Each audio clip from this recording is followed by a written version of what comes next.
2023 Planning Board meeting, workshop meeting. Noreen, would you please, and Happy New Year, would you please take a roll call? Present. Bonnie Franson. Present. Jeff Manson. Here. Pat Shea. Here. Nick Napoli. Here. Dylan Penn is out. And Robert Garstack. Here. He will be covering for Nick this evening. For Dylan this evening, I'm sorry.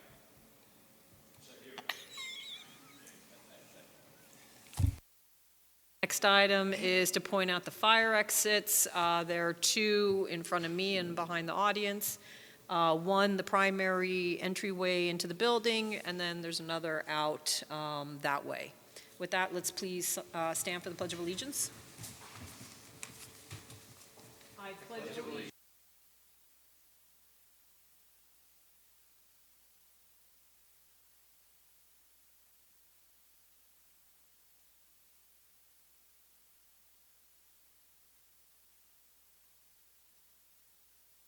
Okay, next item on the agenda is annually we are to appoint the deputy chair. Actually did look this up in terms of our responsibilities as a planning board, and that is left to the chairperson for selection. I also do, I speak to the supervisor in town just to, out of courtesy, let them be aware and discuss the selection, and they were fine with my discussions with nominating and designating Jeff to serve in that capacity if he would like to continue. Okay, so with that, yes? Oh. You wanted to say something? Do you want to say something, Sean? So with that, I'm going to resolve that the planning board designate Jeff Manson as a deputy. Oh, I guess do I resolve it or do I just? Okay. So I therefore just make the designation that Jeff Manson act as deputy chair for the planning board for the term January 1st, 2023 to December 31st, 2023. So that's an action item. Congratulations. All right, next item on the agenda is to appoint our planning board attorney.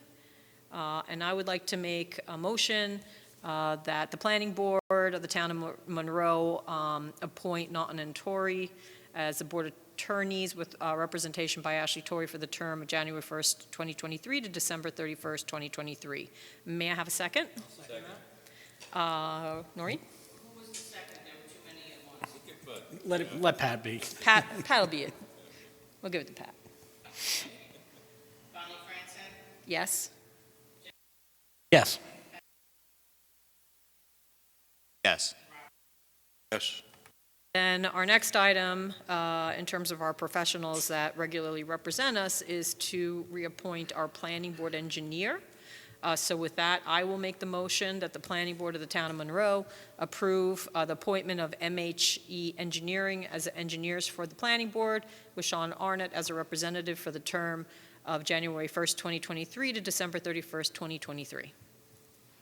I'll second that. Thank you. Bonnie Franson. Aye. Jeff Manson. Aye. Pat Shea.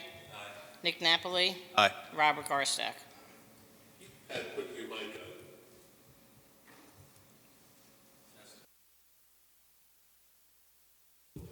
Yeah, there it is, there it is. Oh, All right, so with that, returning projects, our first item on the agenda is Henry Farm. Good evening. And I believe we also have, trying to open this up. Monroe is in attendance via Zoom.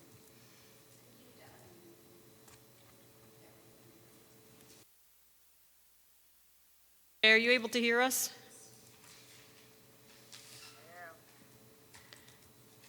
That's very low. Yeah, we can. I gotta increase the volume though. Hold on. Recording in progress.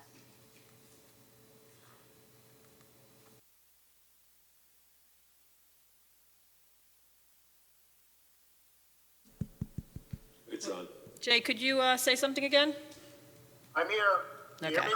Yes, that's good. Thank you. Good, all right. Can Jay appear without a tie? Jay, you don't have a tie. Vince is saying you can't represent.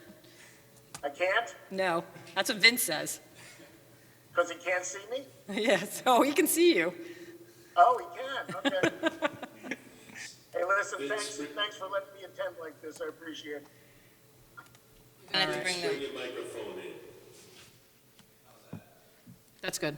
Thank you. and turn it on. I'm good? microphone. Oh, is there a button next to it that's red?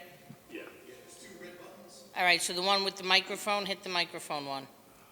How's it now? There we go. Much better. All right. I sent you a Zoom link today that he sent, Bonnie, with pictures. That's for the,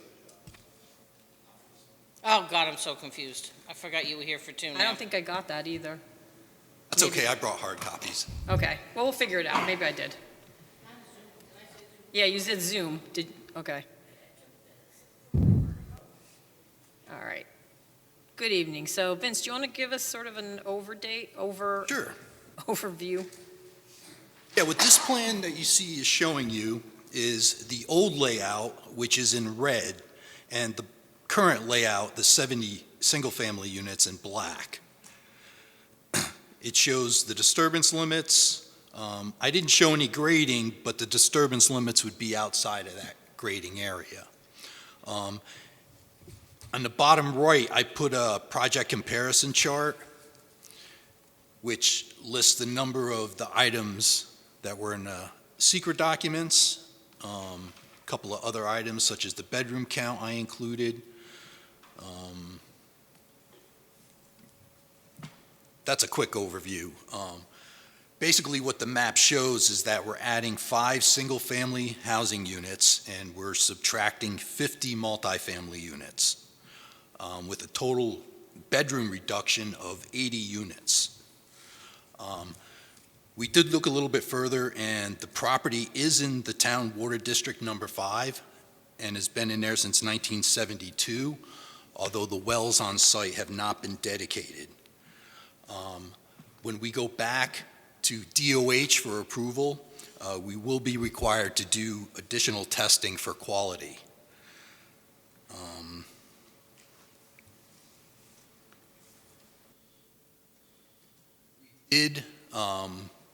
We are in the process of preparing a submission to the Corps of Engineers, explaining the situation and seeing what type of response we get back from them regarding the wetlands disturbances, since the permit has expired. And so at this point, though, in terms of the table, there isn't a change in the proposed disturbances for the regulated wetlands. And then it looks like there's a slight decrease in the non-regulated. What we have is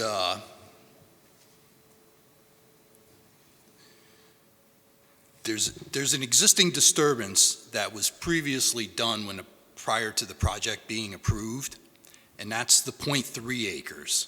So that shows up regardless, because that's already taken place.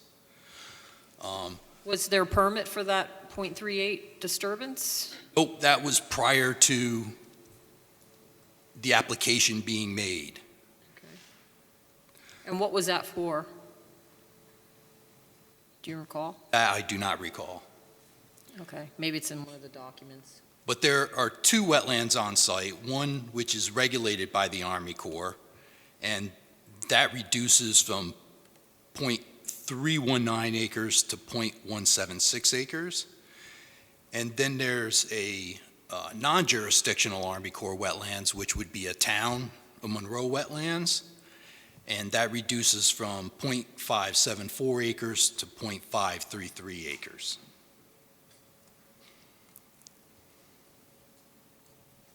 And are you still proposing the wetland mitigation areas? Yes, correct. And it looks like you're creating .35 and .26? Yes. And is that to mitigate, was that to mitigate our wetlands or Army Corps? Army Corps. Okay.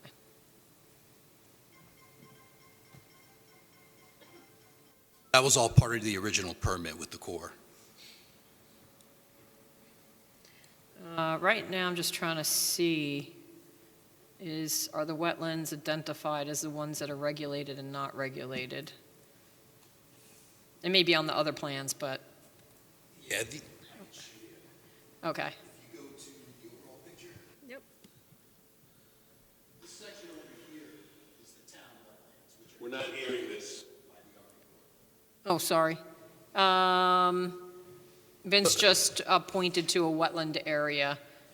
wetlands that are nearest the town of Monroe landfill area to the southwest, where we're showing lots 60 and 61 in that area. That would be the town wetlands, which are non-jurisdictional by the Army Corps. So it's just that one little wetland is considered isolated? Correct. Okay, so, and the remainder is Army Corps? Yes. Okay.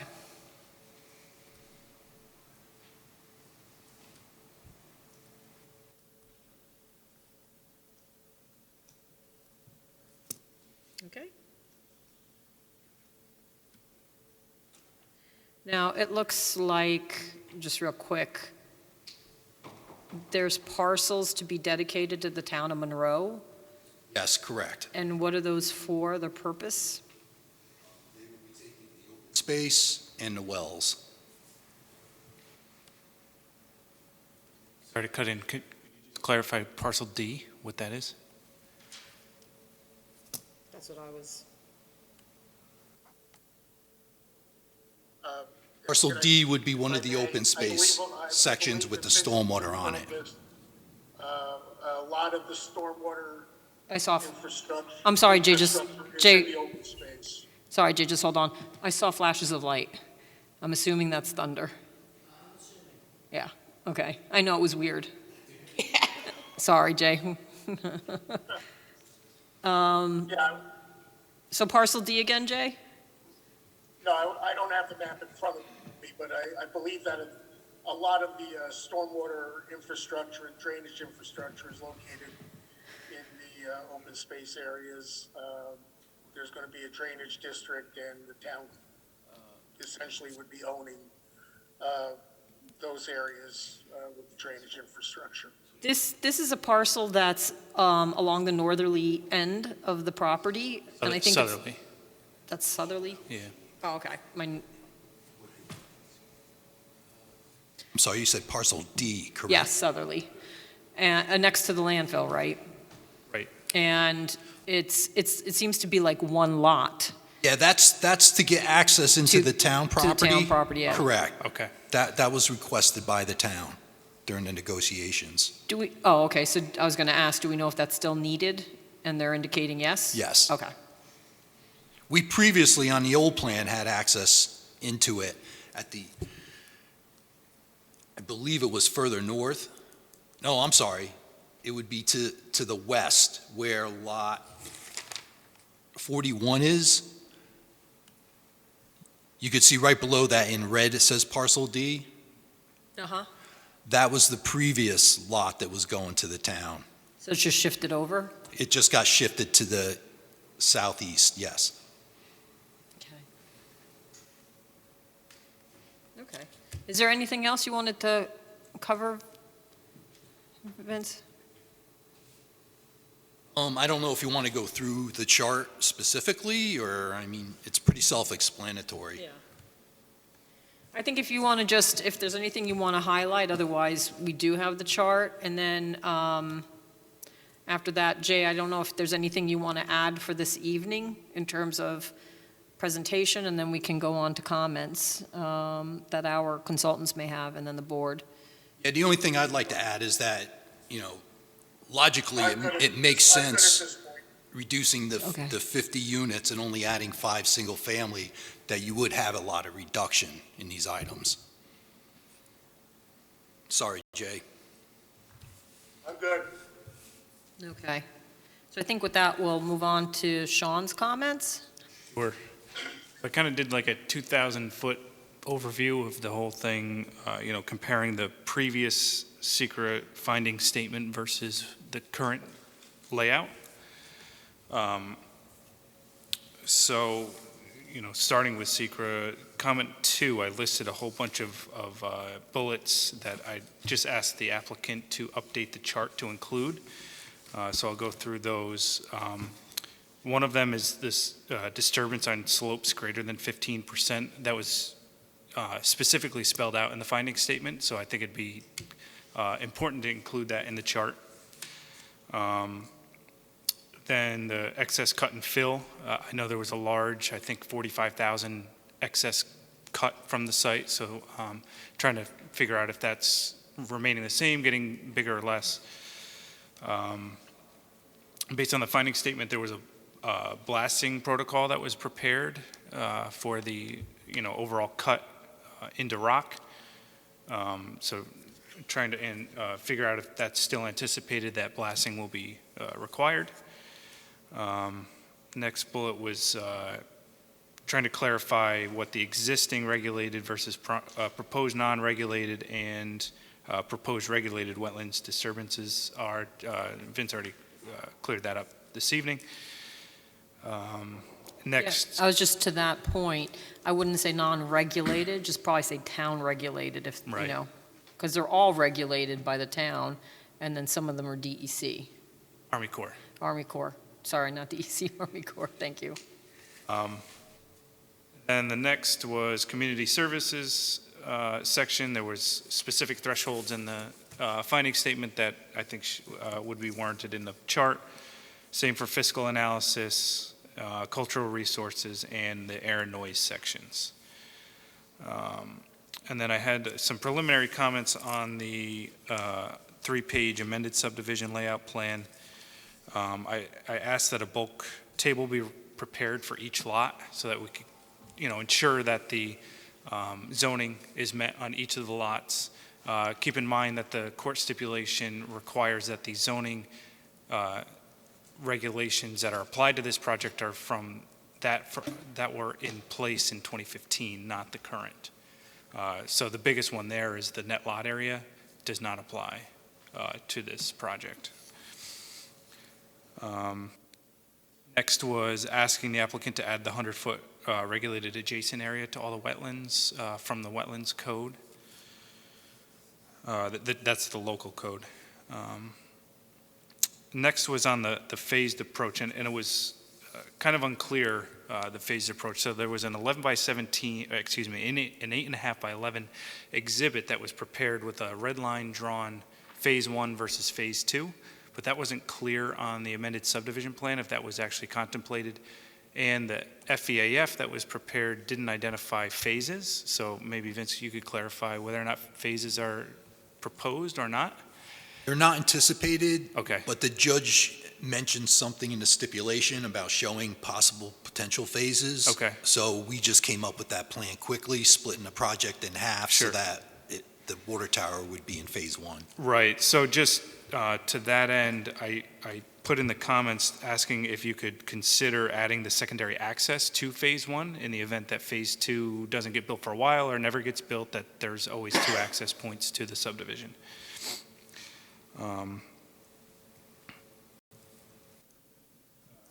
As we know, the roadways will have to meet the town requirements as they're going to be dedicated to the town, so those details will have to be updated on future plan sets.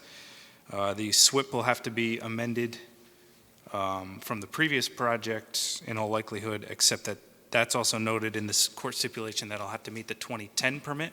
We're currently in the 2020 permit, except that I did ask farther down in the comment memo for the most current NOI or update to the NOI, since that will keep the permit current.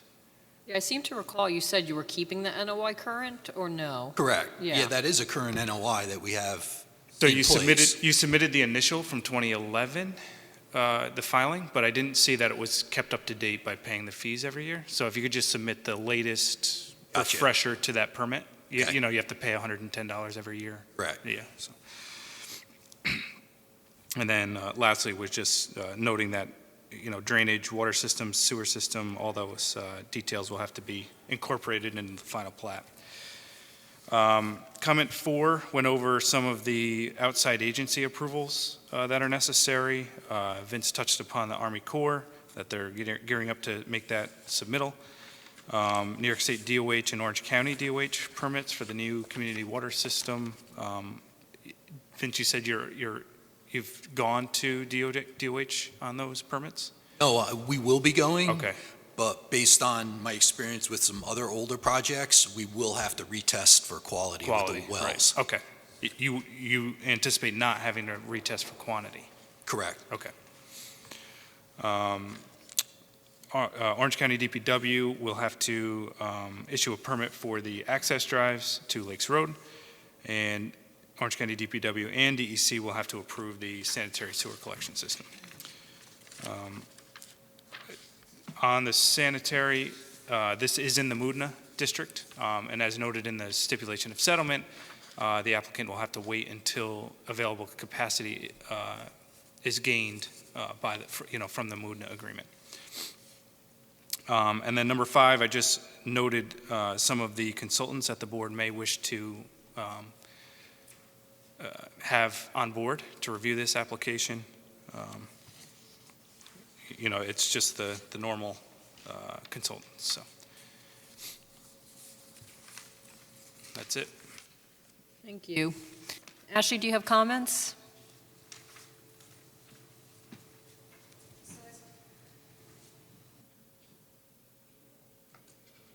As far as seeker goes, you did declare your intent to be lead agency at the last meeting, circulated a notice of intent. You have not received any objections that I'm aware of, so tonight is actually the 30 days if the board wanted to assume lead agency status. You did receive some comments from the DEC and from the county DPW. Vince, have you received those comment letters from DEC and OCDPW? Comments, but I don't have. If I may, just on the that came in today. There was one surprise to me, the water withdrawal. Since the project's going to withdraw 30,000 gallons, and usually that threshold is 100,000. So I didn't know if you could shed any light on that. I believe that the original application was going to withdraw additional water than just for their project needs, which is why the water tower was increased to such a large size, because we were supplying water up to Carroll Drive and to other facilities. Water District 12, yep.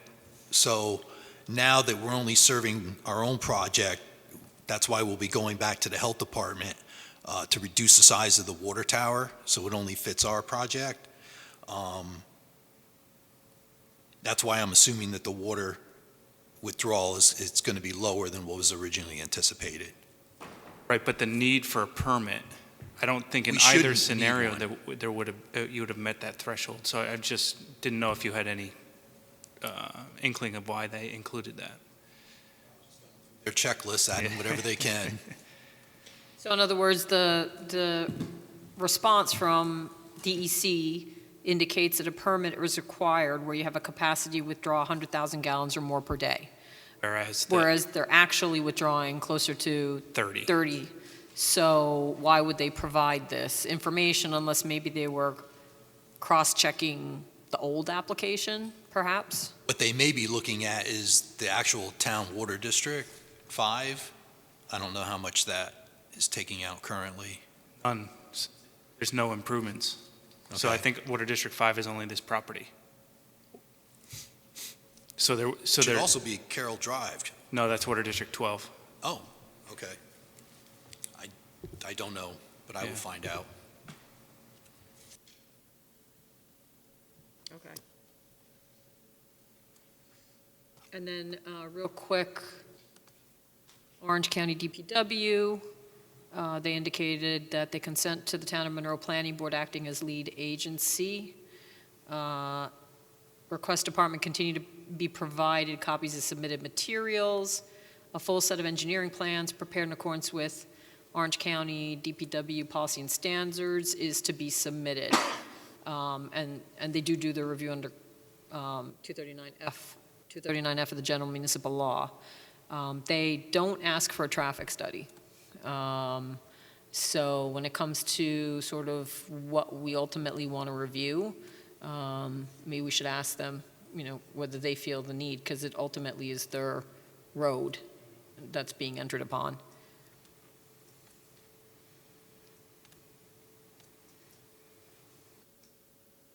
Ash, you had additional comments? Board wanted to assume lead agency tonight, you could do that. I don't know if you want to do that now while you're discussing seeker, or? Sure. Does someone want to make a motion? It's to confirm, correct? Assume lead. Okay. Second. You can make the motion. I didn't make the motion. Motion. Thank you. Second.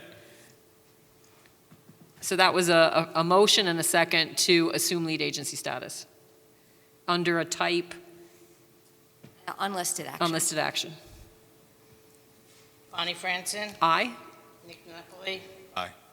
Jeff Manson, Aye. Pat Shea, Aye. Robert Garstack. Aye. Thank you.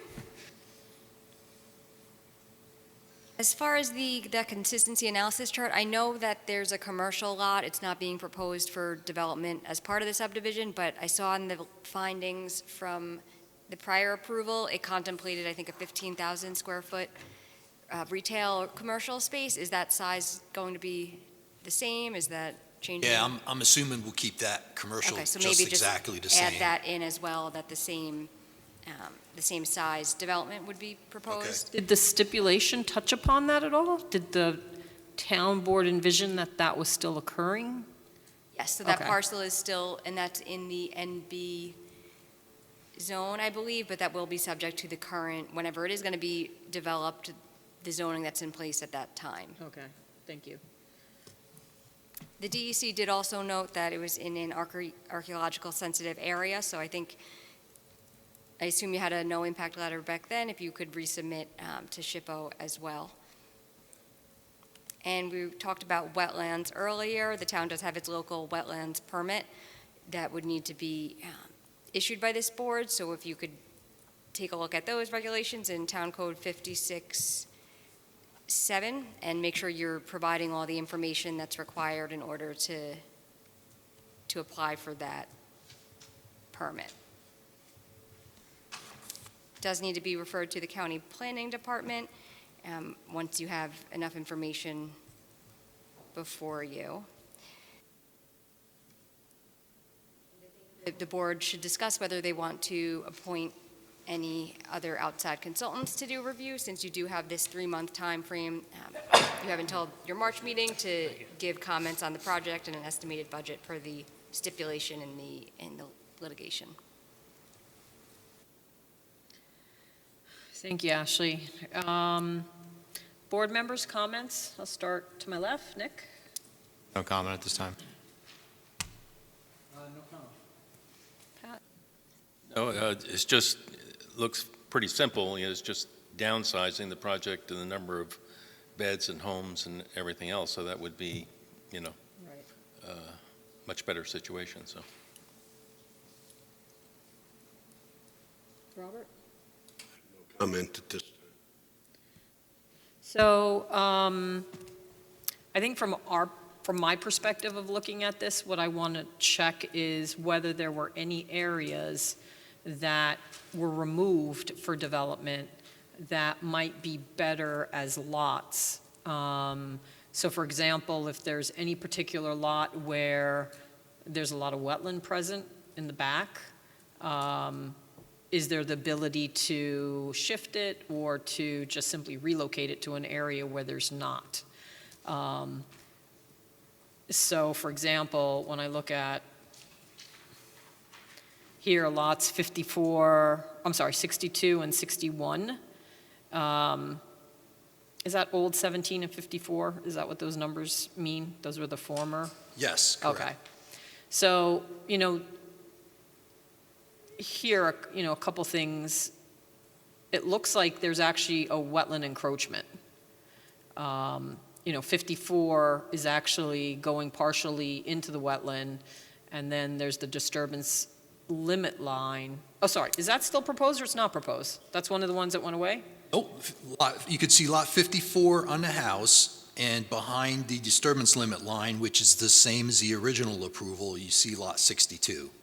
Okay, so these are proposed still? Yes. Okay, yeah, it's a little confusing because they're almost like a brown shade, because I think it's black over the red. Yeah. So I started to get confused whether it was. Because it's right on top, it's identical to what it was previously there. Got it. So anything that's purely red is no longer like these, right? Those have been reoriented. So, okay, so 61 and 62, old 17 and 54, there, it really, as far as a lot, doesn't leave, or doesn't appear to leave a lot of usable area for the homeowner. So is there a better location where they could be relocated so as not to have, have those limitations to be able to use the property? And, a lot of the area in here has been removed.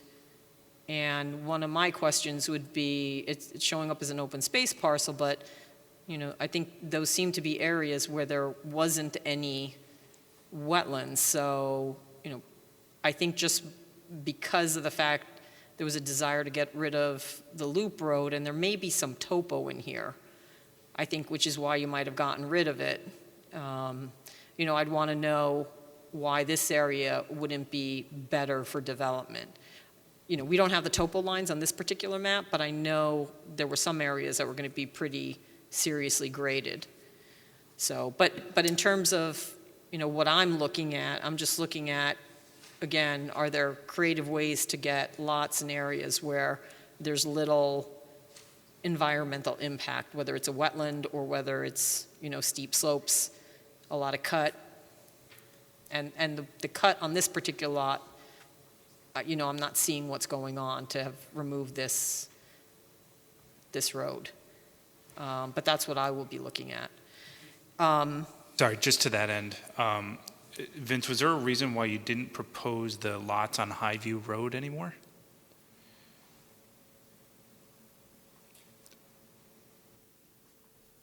I don't have a reason why, no. Just that everything was to be brought back into this loop of Henry Farms. And since we were no longer bringing the water up to Carroll Drive or Highview Road. Did we get rid of any stormwater basins, or all the stormwater basins are there still? Well, all the previous ones that were designed are shown on here. We haven't gotten into any detailed design work yet.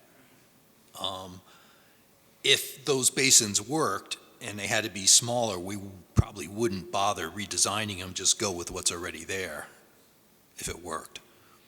Is it possible they could be smaller to pick up a couple lots? That's what I'm wondering. So for instance, you have this little, over here, I'm gonna just zoom in. You've got the stormwater pond here, stormwater detention treatment pond here. If this stormwater pond parcel was no longer necessary, could you put a lot here? I know that there's wetlands in the back, but, I think this is better as far as a lot perhaps than those other two, for example, where the wetlands are, encroaching significantly into those lots. So that's why I'm wondering, is it possible theoretically to just get rid of or downsize some of the stormwater ponds? Possibly. We'd have to look at the Design. Okay. So I guess that speaks to the stormwater pollution prevention plan, because if you continue to use the same NOI, that NOI assumes that the same facilities are being constructed, right, or no? No, you can amend it. You can amend it? Yeah. Correct. Okay. So you could update the SWIP and it would fall within the same NOI? Yeah, we would be updating it towards those regs, the 2010 regs. 2010, right. Okay, so you weren't even up to the 2010 regs? Is that what occurred? It was designed to the 2010 To permit. the 20, all right. Right. Yep. Okay, but that's all they have to at this point? Correct. Okay. So is this not to 2010 what's shown here? Oh, yeah. Oh, okay. I'm getting confused. So his point is the loop road that you had referred to previously. Right. Would reduce the impervious and therefore likely reduce the amount of stormwater basins that they would need. Right, that's what I'm saying. Right. So- But the redesign would be to the 2010 permit. To 2010 standard. Right. Okay.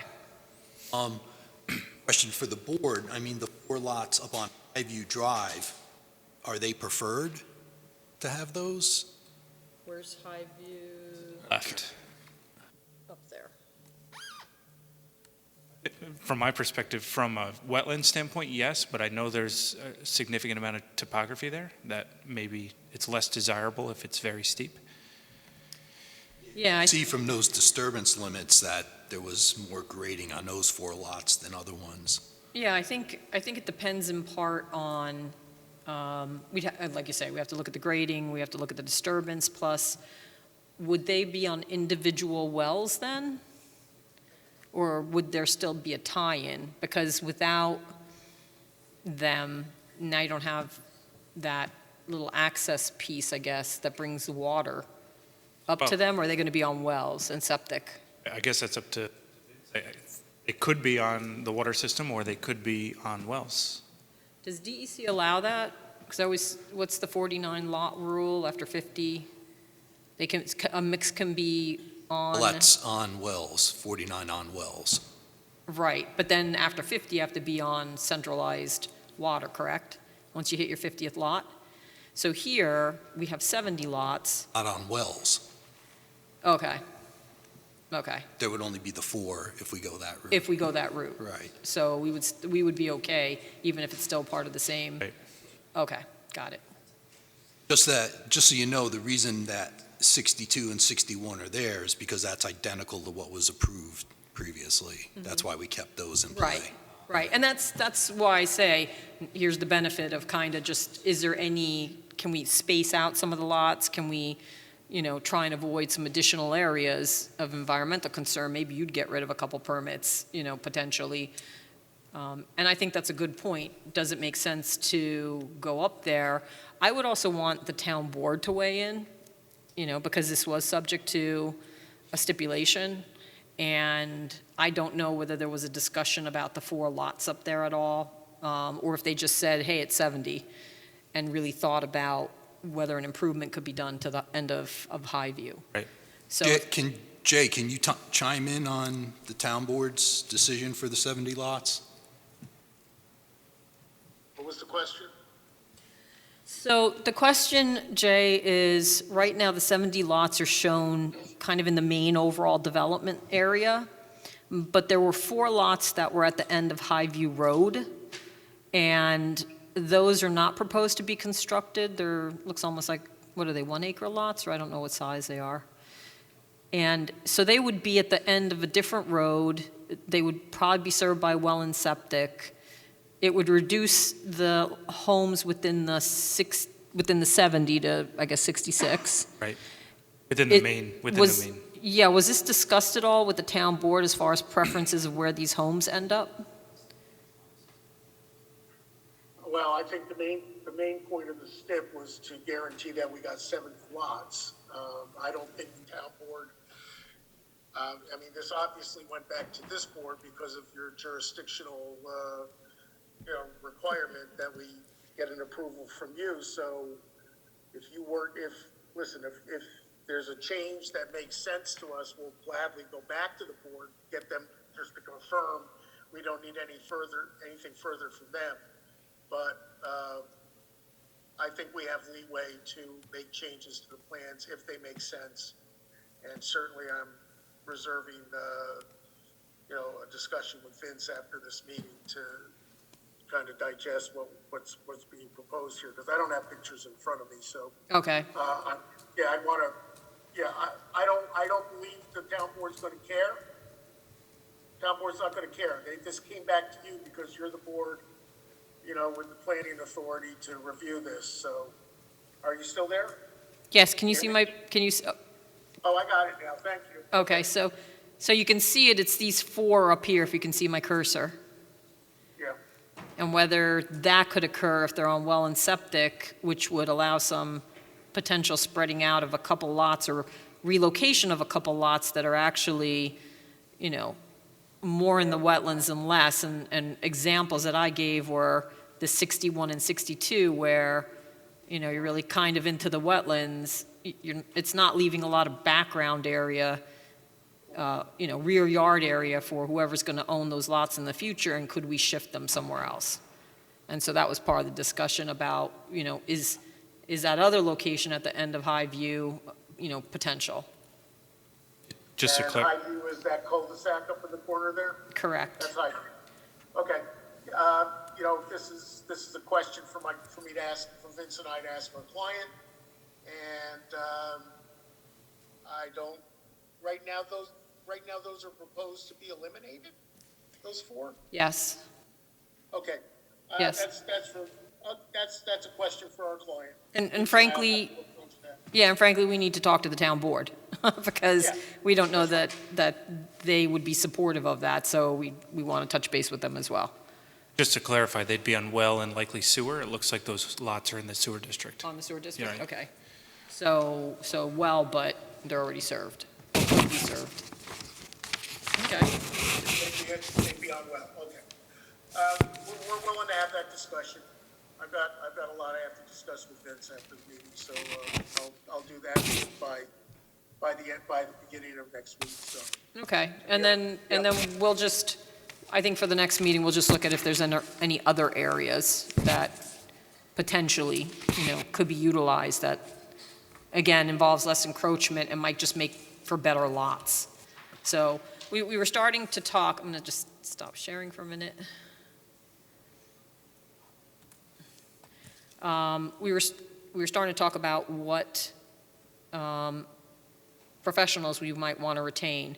And so I assume at this point, in terms of wetland flags, they're not there because it's been a while. So I would like someone to go out and check the wetlands again. Things do change. I don't know that it'll be dramatic, but they could. And also, apparently back then, there was a bog turtle survey, which I would like to get updated. So I think in terms of wetlands, we normally use Dave Tompkins and his group.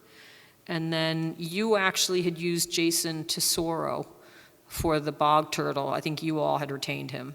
And so I know he's still around. I know he's doing survey. So it would be useful to just get an update to that. Yes, Karen is always useful in terms of landscaping, if there's any kind of buffers or view sheds, et cetera, as we go along, she would be useful to review. It's right near the Appalachian Trail. So. Yeah, so I think for that purpose, so from my perspective, wetland landscape, habitat, I'm kind of on the fence about the traffic. So I don't know that the traffic is reduced, yet the no-build condition, if there have been other projects in the study area, it may have increased traffic on lakes. But is the county ultimately, what would they do? They would, I don't think they're going to ask for a traffic light if there's not a traffic light out there already. So what I would like to get is, before we commit to doing a traffic study, to actually reach out to the county. Because, again, ultimately, they control. And they're issuing a permit. Yeah. So that's just my opinion. Like me to go to the county? Yeah, and specifically sort of what level of traffic analysis, if any, they're recommending. And what were the other consultants you had mentioned in your memo? The only other one was Frank Etchell for the hydrogeology. Right. Yeah, I think we should. He'll review whatever. What additional work do you have to do at this point, Vince? Is it renewals, or is there actually work that has to be done, another pump test, et cetera? Yeah, when we get back to the health department, they're going to want to see new quality tests. Okay.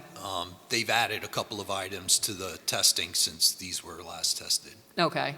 Yeah, so I would recommend that we Especially include considering that Frank. the landfill is right next door. Okay. So in terms of the stipulation then, we have to get cost estimates to retain. So I think if you include Jason in your own team, then that's not part of our cost. I think, and then Dave would be reviewing. Dave Tompkins. Right. Yes, he would review Tesoro's So report. that would be his Yeah. estimate to you, Yeah. to the board. And then I think an overall habitat report, an update of some sort, which you guys can prepare, and then we would have Dave review. And so Dave, Frank, Karen, and my opinion is to kind of withhold traffic until we get a little more from the county at this point, or have the ability to think further on it. Any comments on that?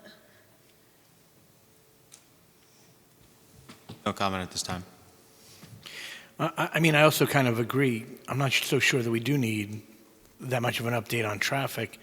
I'm just thinking anecdotally, and there just hasn't been a lot of significant development along lakes all the way down there. I mean, the big developments down the south end of town have been there decades. They were there when this project was just a wee little idea. So other than some individual houses along Lakes Road that have been added in, I just don't think there's a major change over the couple of decades that I guess has been worked on. Okay. I'd agree with Jeff. Okay. Robert? Yeah, you're talking primarily about lots 60 and 61. Are we not looking at lots 59 as well? In that same area? Talk into your mic, please.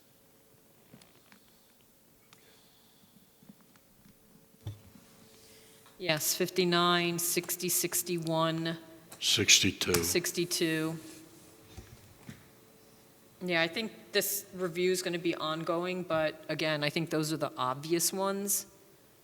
And, then the question becomes, is there an alternative? 70 isn't that great. If we're picking them out here. 47 and 48 are in wetlands. I'm assuming that must have been determined to be isolated. Sorry, new 31, 32, old 47, 48. Right in here.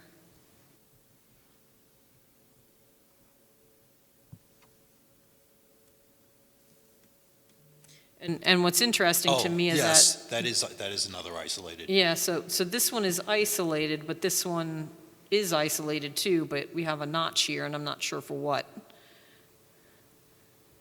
If those are just wetland seeps, in theory, I don't know that you need to have this notch in there, unless it's to gain access to open space. I don't know if there were trails. There were none proposed, but just not to disturb that one section of wetlands.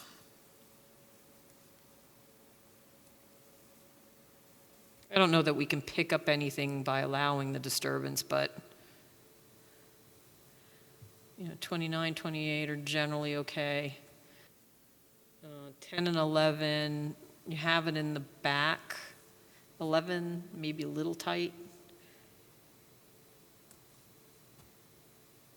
Maybe what would be useful when the table's done of how you meet the requirements that Sean had suggested, if there could be a column or in that table, just say how much wetland is there, like what's being disturbed.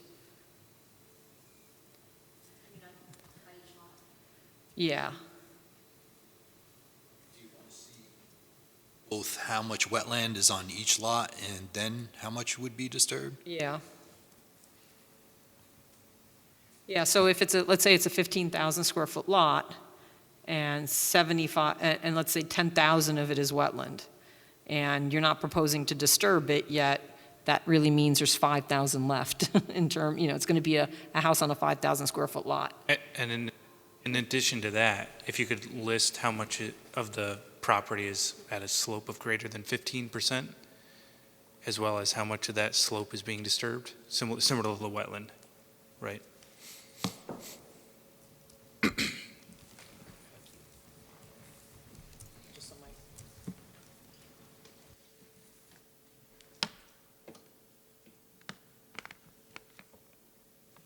So then I guess we can make a motion that we retain Karen Arndt, Dave Tompkins, and Frank Getchell in their respective firms for purposes, thank you, Pat, for purposes of reviewing the application. May I have a second? Second. Any discussion? Well, Noreen? can I ask a question? Yes. When you say you're retaining them, are you retaining them for what? You're retaining them to basically give us a proposal and a budget? So You're we're, not retaining them to do the work.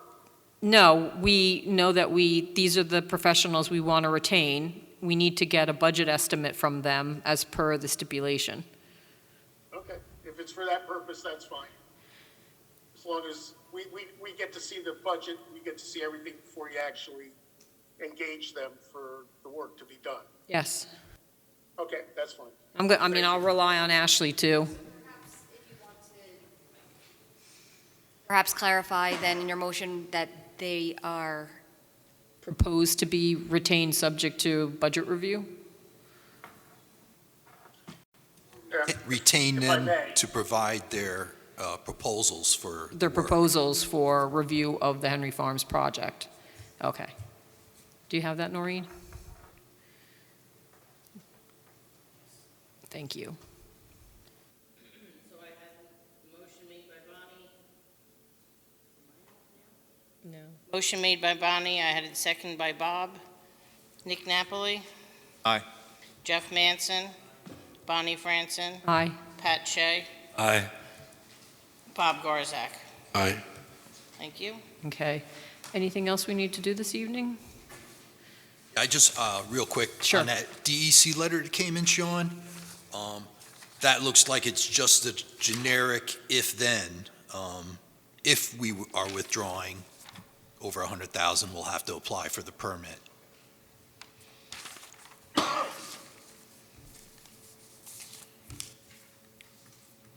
Anything else, Vince?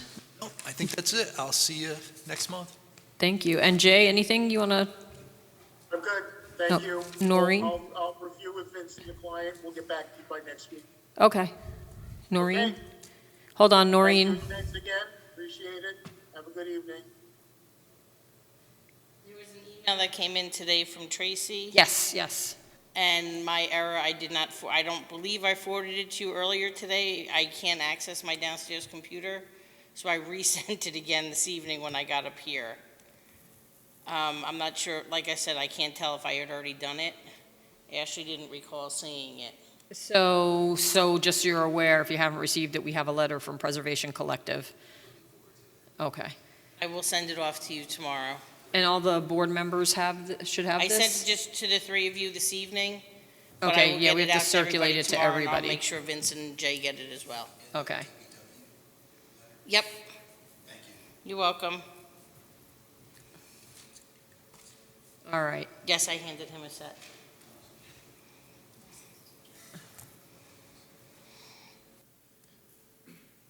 So everybody will get that letter.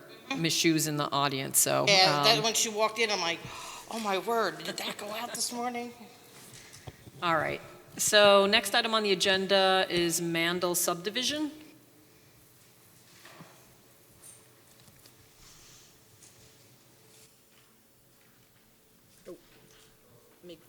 I don't need the Zoom at this point.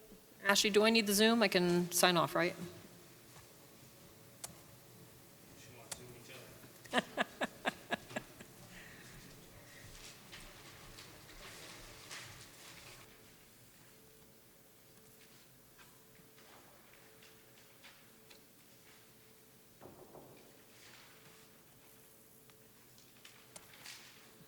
Good evening. Can you just introduce yourself and then give us an overview of the application? Yes, hi, my name is James Martinez with Engineering and Surveying. You have to speak close enough to the mic so that it, It'll turn red, the little light.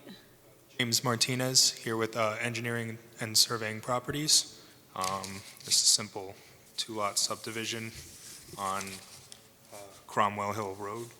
There's a couple of variances that we may need. I was looking through Sean's memo previously, and I know we have lot width variance we may need, possibly two. I have to go back and check the calculations, as well as a lot coverage variance for lot one. We are proposing to remove a significant amount of impervious coverage. However, with the reduced lot size, that obviously will kind of give us less coverage allowed, so we will need a variance for that as well. Everything else in it okay with looking through it, definitely information to provide for the next submission. Any board may have, or any additional input from the consultants. So just to get ourselves oriented, where is the lot? So I could- 129 Cromwell Hill. It's kind of across from that lake there. Yeah, it's on that kind of It's L-shaped L-shaped lot to the left of the lake. on the western side of Cromwell Hill, below where it meets, Is my pointer left. in? you're getting little- closer, down to the left. Down left. See that L-shaped lot there? It says 141. 140. 141 on the left. Ah, here. Yes.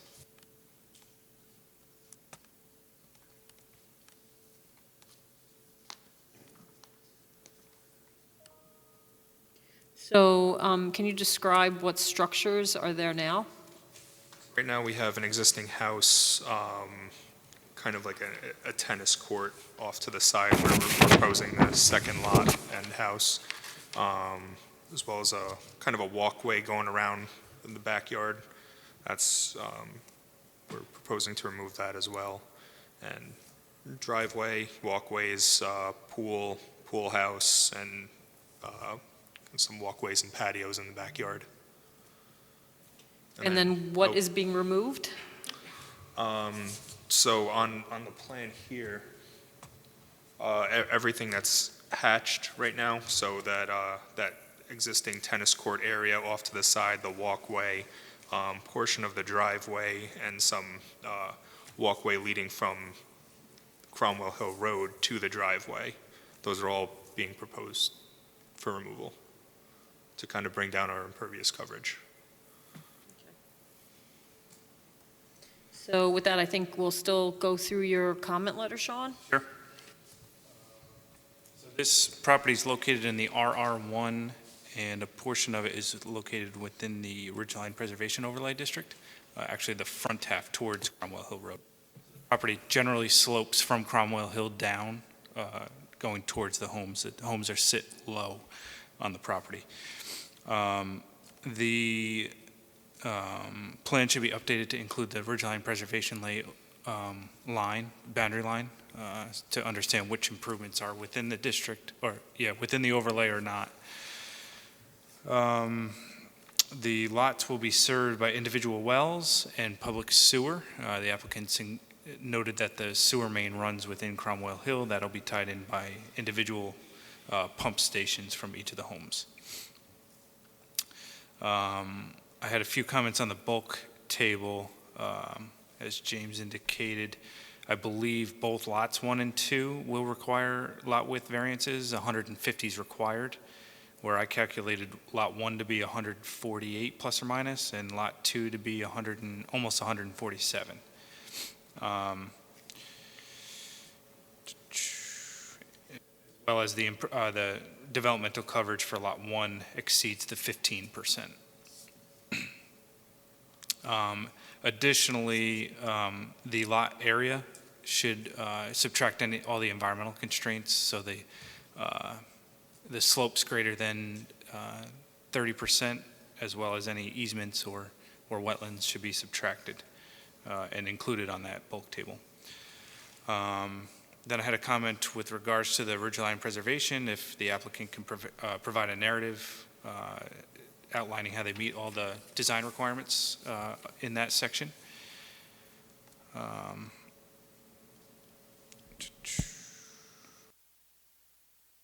Couple minor technical, and the review of the pump stations that will be tied into the sanitary sewer collection system that the county owns will have to be reviewed and approved by them. Then, based on the sewer district map that's in the town's comprehensive plan, it looks like only a portion of the existing lot is located within the sewer district. So I think we should get some clarification from the county whether or not both proposed lots would be entitled to service. Next, the town code prohibits homes to be located behind other homes. So if you could include the existing lot that's to the north of the eastern part of the property to see if Lot 2's home will be behind that lot, or behind that home. We'll need the house relocation notes, the tree preservation, the applicant will have to comply with the tree preservation law. The final proposed property line will have to have meets and bounds for filing with the county. The disturbance is noted as greater than 2 acres, so a SWIP will need to be prepared. There's long-eared bat on the property, which they've included a general note to restrict the time of year for tree cutting. It looks like Cromwell Hill Road is a scenic road as defined in the comprehensive plan, so there's specific design criteria for that in the code, so looking forward to a narrative how you meet that. They'll need a referral to the ZBA, which, subject to the changes noted here, that I don't see why they couldn't go there, but defer to Ashley on that. And secret should be discussed with Ashley as well. Thank you. Ashley, do you have comments? So as far as seeker goes, it would be an unlisted action. There are some other involved agencies, including the ZBA, so you would want to circularly declare your intent to be. I think the biggest, whether this new house would be considered a rear dwelling based on the adjacent lot that Sean had mentioned. So that is a prohibited use in the town zoning regulations, which, if that's the case, would require a use variance. As the board may recall, use variances are something that you can't refer directly to the zoning board. That requires a determination by the building inspector that then gets appealed to the zoning board. So I think that's one kind of threshold question as far as what variances are required, whether or not that's a rear dwelling. You'll want to have the applicant address that with the building inspector. I don't believe it requires referral to the county planning department. I didn't see any triggers within 500 feet, but if anyone knows otherwise.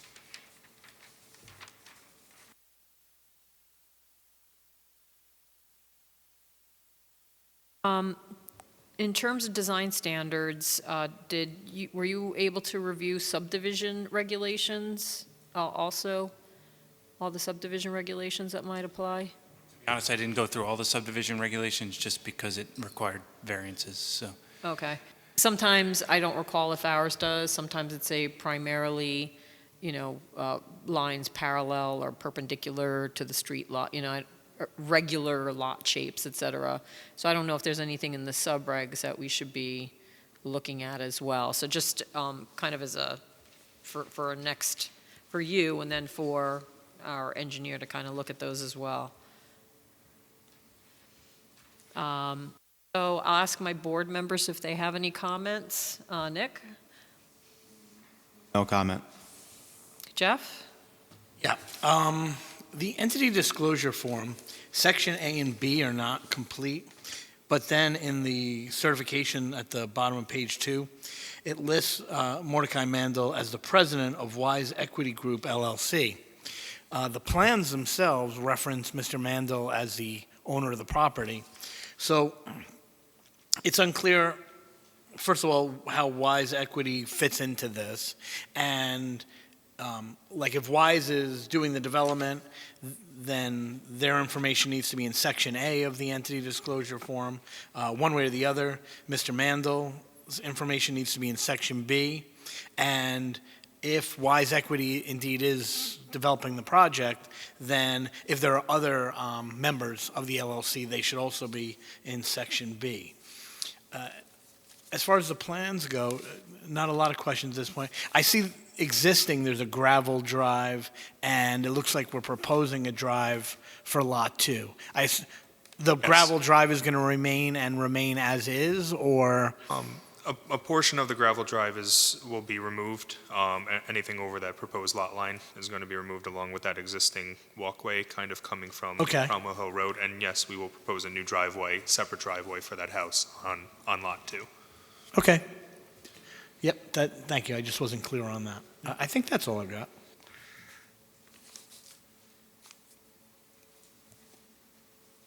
Matt, you have any comments? No. Robert? No.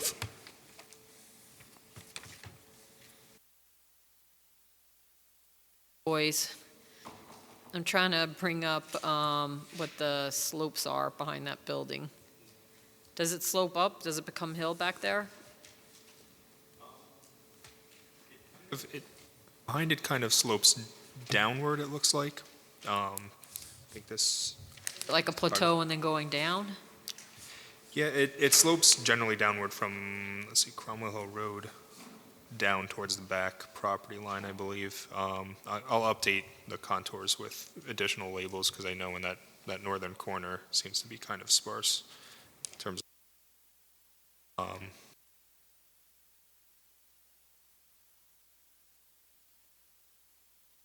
So I think from my perspective, I do want to just see what the natural resources that get shaded out or get netted out. And then I'd also like to see what occurs in terms of interpretation. I think it's a little early to refer it off to the ZBA because I think we need to know all of the variances that may be required before we refer it off. But I think we can, start, I guess we should start the seeker process at this point in time because at a minimum ZBA will be involved and there may be some other agencies. I would offer motion that the Town of Monroe Planning Board declare its intent to be lead agency for 129 Cromwell Hill Road minor subdivision. So may I have a second? I'll second that. Noreen? Nick Napoli, Aye. Jeff Manson, Aye. Bonnie Franson, Aye. Pat Shea, Aye. Robert Garstack. Aye. Thank you. Wanted to approve a motion to classify the action as unlisted. Yes, will someone make that motion? So moved. Have a second? Thank you. I'll make the motion. Oh, who Second. said it? Oh, so move, sorry, second. Bob second. Oh, I didn't even hear any of this. Did you I second the swear he motion? did. What I did? Okay. I'm not hearing. Nick Napoli, Aye. Jeff Manson. Aye. Bonnie Franson. Aye. Pat Shea, Aye. Bob Garzack. Aye. Thank you. Thank you. I'll prepare a notice of intent, and then I'll coordinate, Bonnie, with you and Sean to make sure we have all the correct agencies listed. Are there any comments or questions or anything you had of us? not at this time. Thank you. Okay, thank you. Have a good evening. You too. This is what happens when I play around with other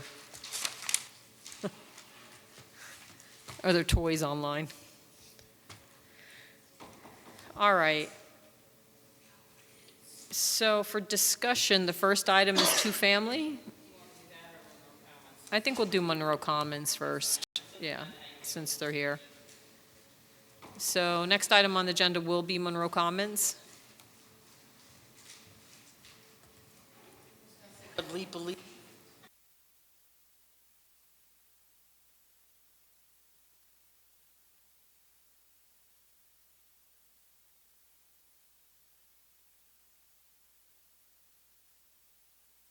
There we go. There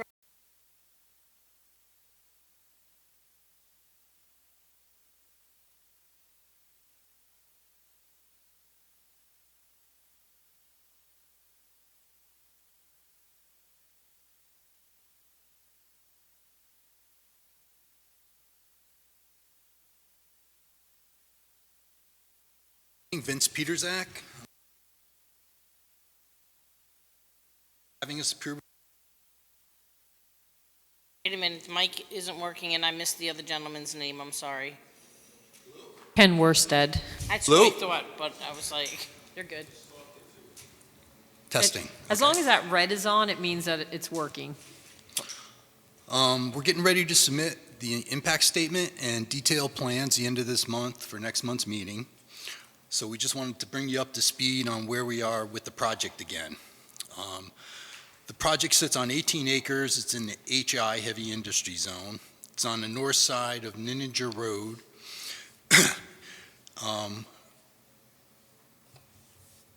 On the west side of the project, we have VMG and the KJ Village line.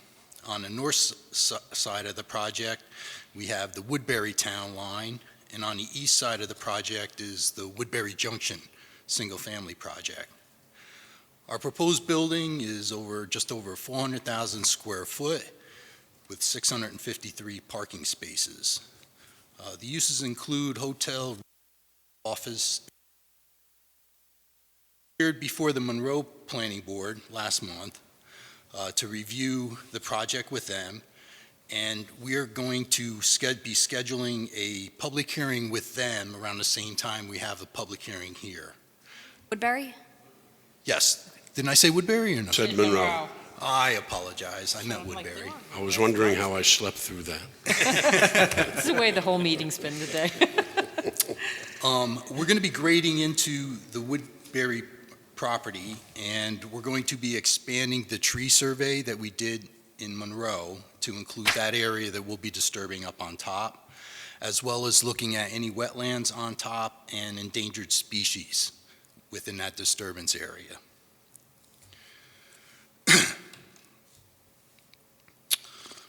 Although nothing was finalized, we have been looking at tying into and authorized to tie into VMG with access and sewer and water connections. Ken here will speak on the traffic issues and how that'll help alleviate some of the problems.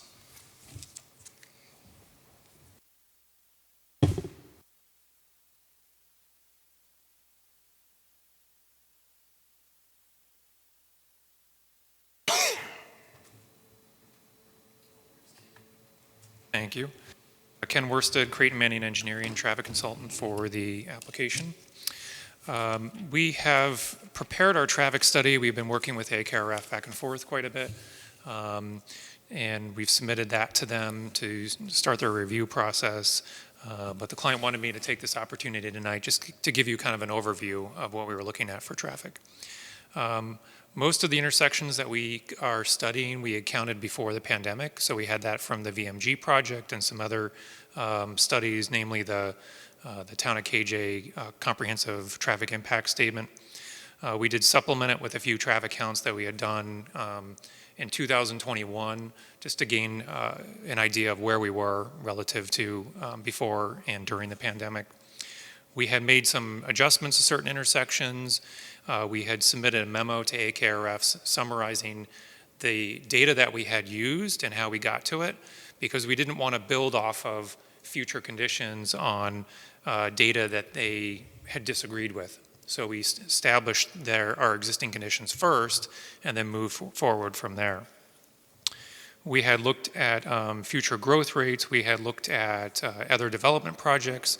We had included about 21 other development projects in and around that area as part of our background. We had also done some traffic counts of existing business centers in the village of KJ, namely Town Hall in the middle on Forest Road, but also the large multi-story one on Bakertown Road, just as you come in past the park and ride. We had used those two as a data point, and we found that both of those were generating traffic less than what ITE typically says. And ITE is our kind of go-to source for trip generation. We had originally included that in our estimate, but AKRF had suggested using the ITE information as a conservative analysis. So that's what we did, and we moved forward with that. With that information, we distributed it through the study area intersections. We had a number of models. Generally, the study area came from Bakertown Road, from 105 in Bakertown down to Larkin Drive, and then on Ninninger all the way east out to Route 32 and the interchange, the new interchange out there. We ran all the analysis. We looked at site distance, in particular, at the site driveways. The site driveways themselves, the westernmost one is kind of on the downhill of a crest that's right there. And the site distance isn't great when you're trying to pull out of there looking to the right. It's a bit limited. You move further west, and that driveway is good in both directions. So we made some recommendations to the applicant to say, you may want to consider restricting the turning movements coming out of there.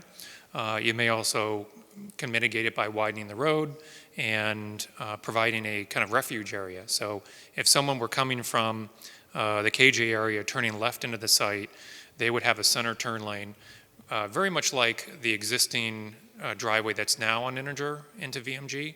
They had widened it, provide a left turn lane to come into that street. So it could be similar to that.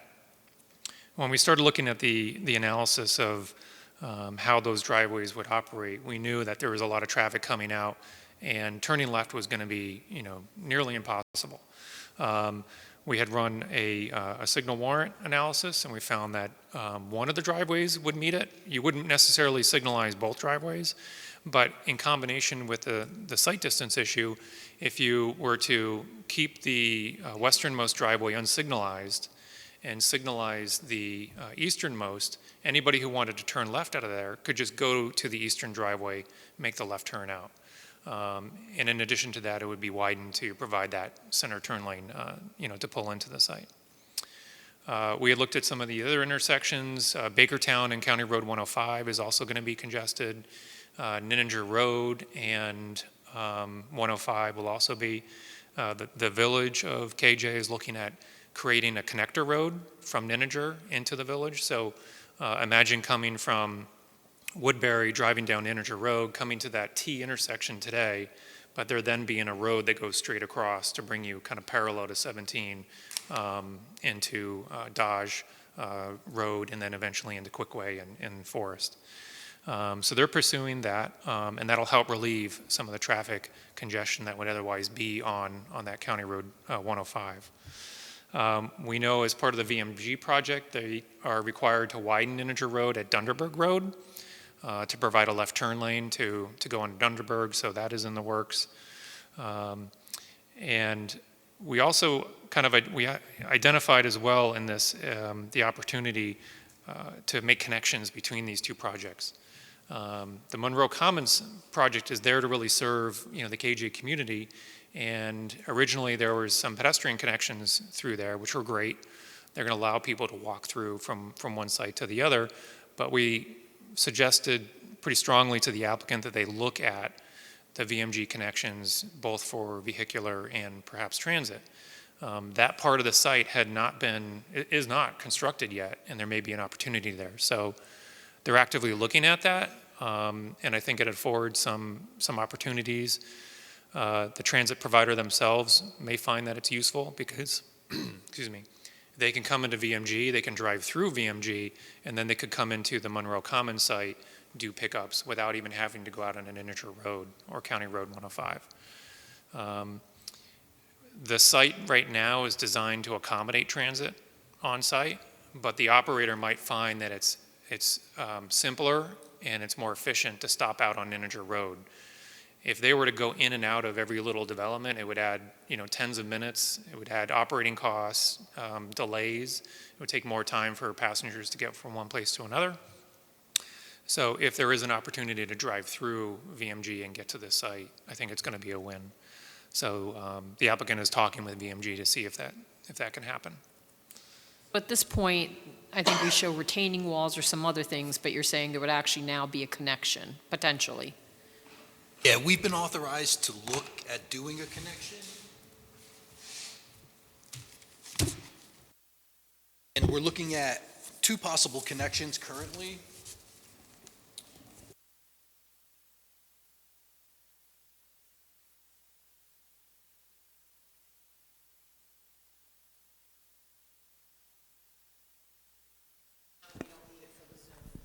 There you go.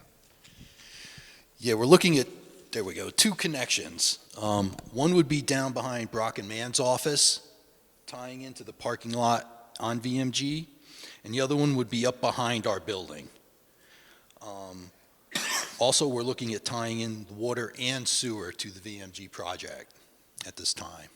Nothing's been finalized, but we're working on seeing if this will be able to work with the grades.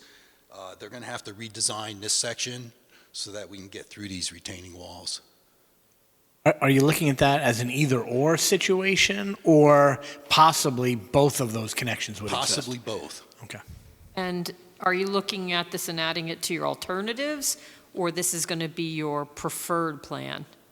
We Like don't know. We don't know yet. Okay. This will not be on the submission In the DEIS? in the DEIS that we're making in a couple of weeks, because we're not sure it'll work yet. We just need to verify everything first, but we have been authorized to analyze it, and we wanted to bring the board up to speed on that. And those connections wouldn't just be necessarily for transit, but any vehicular traffic. Correct. And you're going to continue to provide for pedestrian traffic as part of? Yes. Okay, great. Important. How does this relate to the activities you said are going on in the village of Woodbury?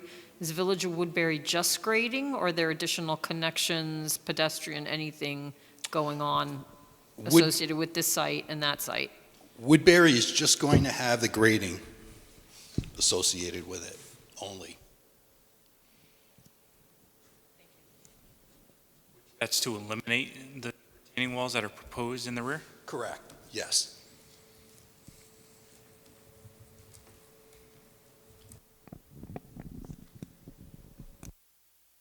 Consultants, do you have any comments? I mean, we essentially got the simulation, architectural. Did you want to go over that as well before we go into any comments or reactions? That was, I didn't know if you wanted to speak to this, or if someone's here to speak to this.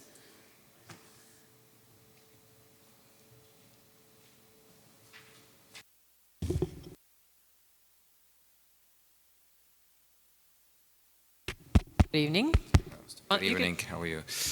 Isaac Gross, I don't know if all the members were here last time, but I think we presented those images, but I think we're here tonight to bring you up to speed as Vince. And is it? Now it's better? That's better. Okay. Would you prefer to use this one? Would that No, be easier? if I'd learn how to use it now. Okay. So I think we're here just to put Vince and Kent updated, but I think if anybody wants, I could explain what this building is mostly designed from a facade concept as well as the uses inside. And let me take those. Maybe I should use them. If you want to explain the materials and the facade. Yeah, so the use or the materials, this would be stone. I mean, obviously, natural stone today is, everything is called natural stone, but it would be a stone type of cast material. Down here is not final, but you requested at our last meeting, which was about a year ago, that we should add more natural looking stone, which we're looking in. Obviously, I haven't redone the 3D renderings, but we do have plans that I think I've showed you a few months ago that we are looking in to implement on this whole area. Are those entrances into businesses? I'm trying to remember. So the plan is that this area should be a supermarket entry, which would be mostly used, this wing of the building would be mostly used as a supermarket, and some alteration, but the concept is still the same. This is going to be as a retail mall, which is going to bring into second and first floor retail, smaller and larger stores. This area is at this point designated for a office entry for professional offices, which is going to bring up to the fourth and third floor. Third is going to be more medical offices, and the fourth floor will be more designated for general offices or corporated offices, depending how and who the clients will be in the end. And the open area for retails facing the actual sites. Obviously, we don't have a rendering here that would go to the back. We do have one, but the concept of it is, since this site is really sloped into the hill, and I think credit to you a lot that we worked in with pushing in this building into the hill, so the first, second, and third are really into the hill, meaning that you have an access on the second floor and an access on the third floor, which would, similar to this design and concept, continue. And now going on the second floor would be retail connecting to the first floor mall. On the second floor in the back will be looking similar to whatever design will be here in regards, as we discussed, just some stone looking, retail stores open and walk in, because it's going to be parking. If you look at the site plan.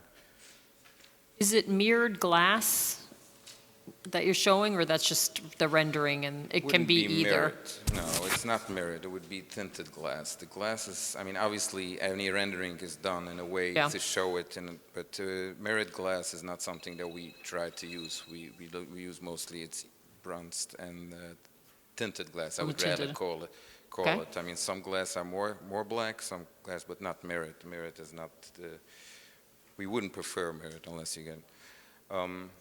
So in the back would be continuing on the third floor, again, an entrance that would be right walking in from the parking lot right into the first floor. So showing it here would be, this would be the whole second floor entrance, walking in right to the second floor. Coming up here would be walking in right to the third floor, this whole area.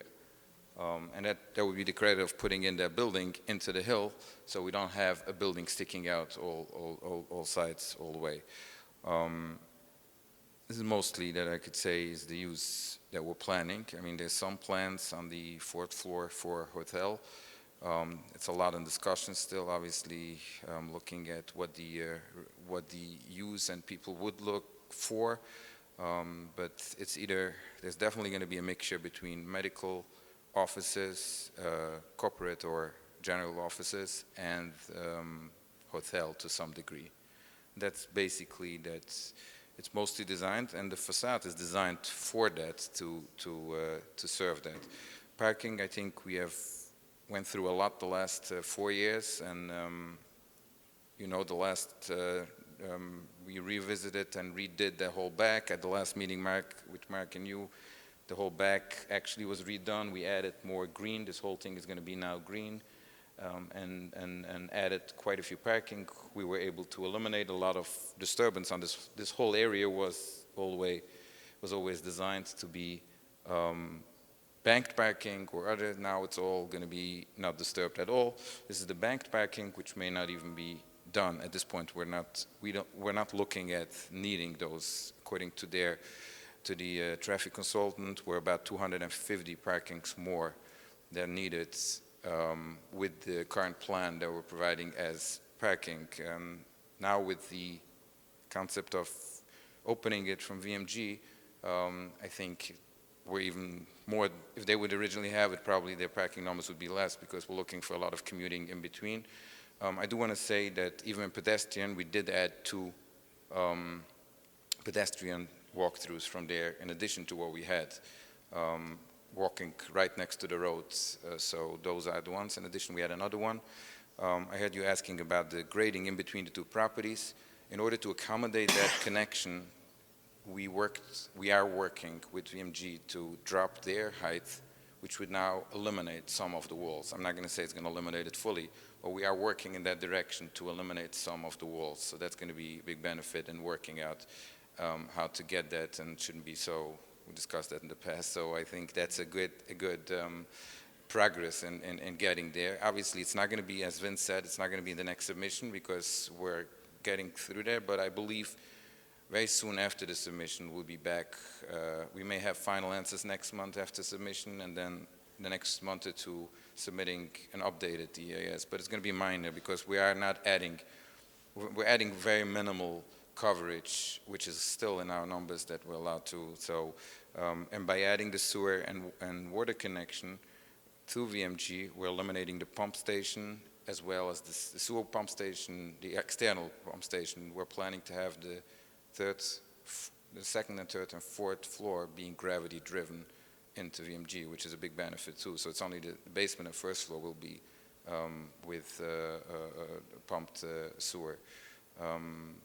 So I think those things are just, we wanted to come in front of the board basically to update you. I mean, I think there's no new members and bring it, but as well as giving you, we're heading towards giving in the submission for the full plan. But I think this is more or less how we're planning to go with this plan. Thank you. I think this helps. Sean or Ashley, do you have any comments on what you're seeing? Not at this time.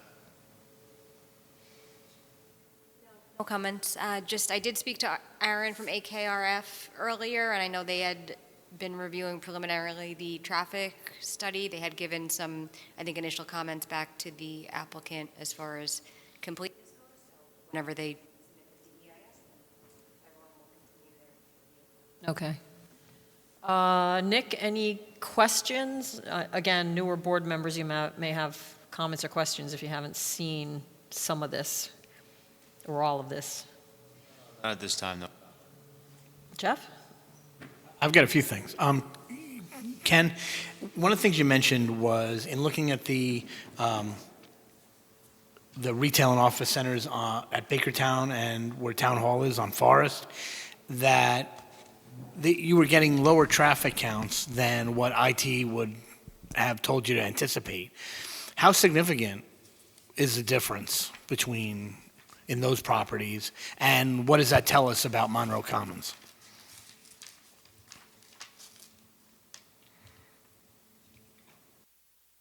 Looking up the percentages right now. In the morning peak hour, the local data suggested an average of about, say, 3.2 trips per 1,000 square feet. And the ITE conglomerate was about, 4.3. So that's roughly 25%, lower. In the afternoon, the PM peak hour, the local rate was 4 trips per 1,000 square feet, whereas the ITE was about 7.2. So not quite half, 50%, but it's a higher percentage reduction there. And on the Sunday peak, the local data was actually slightly higher, a couple of tenths higher than the ITE. And that's likely due just to the cultural, characteristics of the center. So our estimates, I believe, during the weekday are going to be, the actuals, I think, are going to be maybe 20 to 40% better, lower than what the analysis is showing, and then we should be comparable on the Sunday analysis. I'm very encouraged to hear that you're exploring the possibility of vehicular connections to VMG. I think that's great as a whole. I think that's going to be very valuable for the residents there, and I think it's significant for additional traffic on Nininger. Anyway, I think left-hand turning lane makes sense. That's really what we're seeing all up and down Nininger, at VMG, at Woodbury Junction, now on Dunderberg up to the school. All of those have left-hand turning, and that seems to be very, very helpful as to what's going on there. I was also interested in your comments that KJ was looking into extending Nininger across 105 and connecting into Dodge and letting people head into other parts of the village rather than making that right turn and then across Bakertown and those kinds of things. So that all sort of plays into this.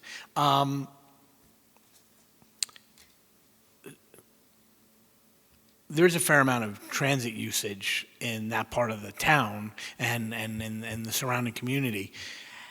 And I'm just really kind of wondering, how does that affect ultimately what the need is for parking on this site, and what kind of ability and flexibility do we have to take that into consideration? I mean, I know our parking mandates, for lack of a better term, are fairly set, but we've talked about parking on this project quite a bit, and banked parking, and where the opportunity also was for pervious surface. And I think it all just plays to what's the reality of the situation here.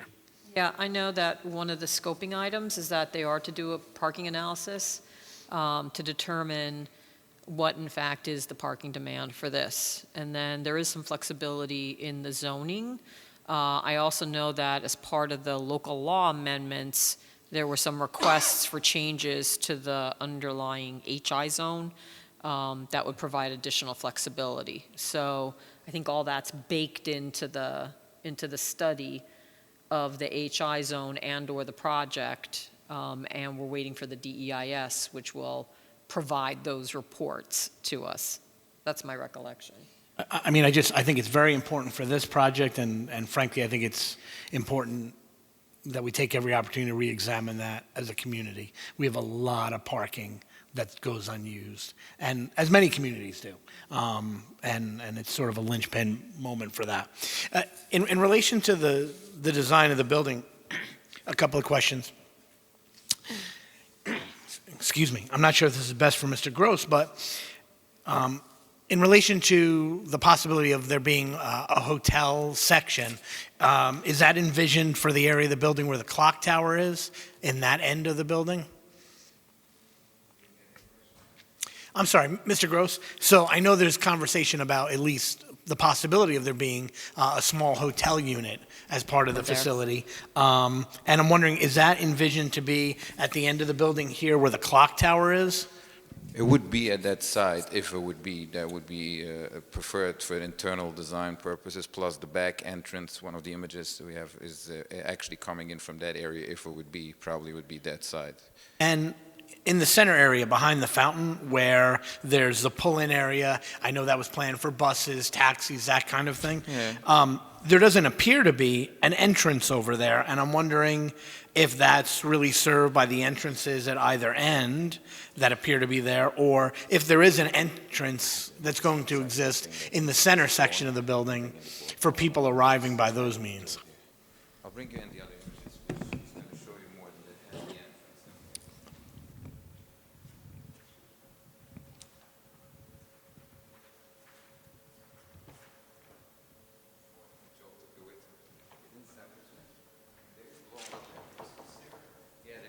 Okay, it sounds like the short answer is that there are entrances One of in the that images section of the has it building as blown well. up, that it shows it there, so there is an entrance right there, yes. And for the supermarket unit, do you have an idea what the rough square footage of that's going to be? About 25,000 would be totally everything, including the loading. So between 25 and 35 would be including usually in supermarkets they have small stores that are attached to it, like a breakfast or a thing. So between 25 and 35 would be the maximum of that area, including loading, unloading, and some storage on the first floor. Okay, so we're looking really more market than supermarket, but something that's predominantly food and that kind of thing, or? Yes. And just really kind of just more a comment. I'm kind of encouraged by the idea of bringing together all of these different services and retail opportunities for the community, and kind of putting that all together. We're seeing a lot of empty retail stores in and around. It's gotten very difficult for retail, and working in retail myself, so I have a real sense of that. And by bringing in all these other aspects together, not only are you serving the community well, but I think you're going to serve the retailers well by giving people reasons to be at this center and do all of their activities in one place. I like the concept. That's the idea of it. I do want to say that the parking reports is part of the submission, so it was submitted already. Into the mic. Oh, sorry. The parking analysis and report was submitted together with a traffic report, so it is in, the DIS will come after that, but that was submitted already, is that correct? Correct. Yes, yes, so it is in the submission that was done. Pat, any comments? I just have the same concerns that I had last time that we met. Has all to do with traffic. I think that the facility itself is, and I would agree with Jeff, it makes a lot of sense and would serve the community very well.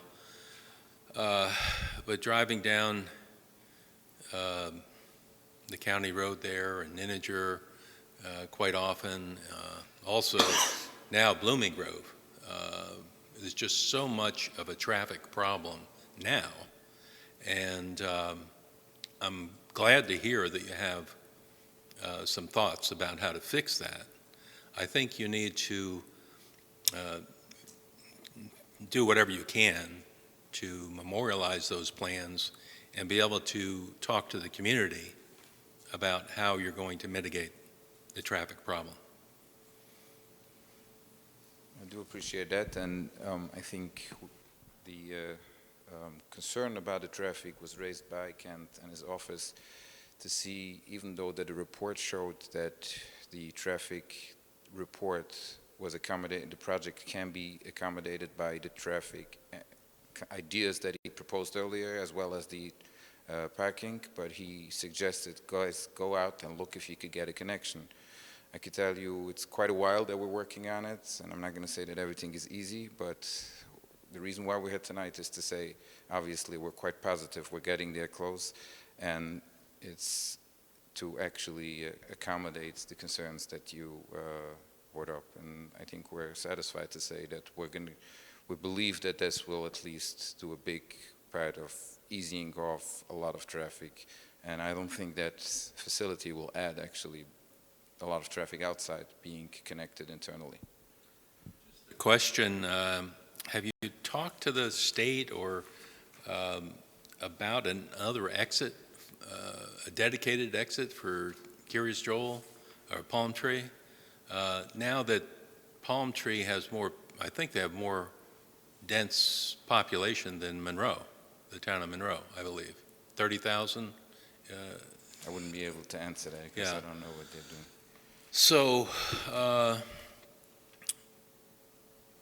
I would, just trying to think of solutions, certainly suggest that if you had an exit off of 17, the Quickway, dedicated to Palm Tree, that would certainly solve a lot of problems. That would solve the Blooming Grove problem. That would solve probably Ninninger Road and everything else. So. It's certainly a bigger topic than even DOT because of the funding for that road. It goes to the federal level. And there are guidelines relative to how closely you can space, exits, both urban and rural areas. I think that has been brought up probably at the county level, like, the big picture, kind of side of things. I don't know that it would be something specific that the project could look at, but in terms of long-term growth in the community in Orange County, it has been a topic. I just don't know where it will end in terms of would something like that happen, or is it just kind of like, we've got too many exits close enough that, the feds wouldn't allow it. I don't know where that would finish, but. Just got $1.7 trillion for infrastructure. They probably could spare a few bucks. Do you have any idea where that conversation is now? No, that is a conversation that is likely at the county or the MPO level.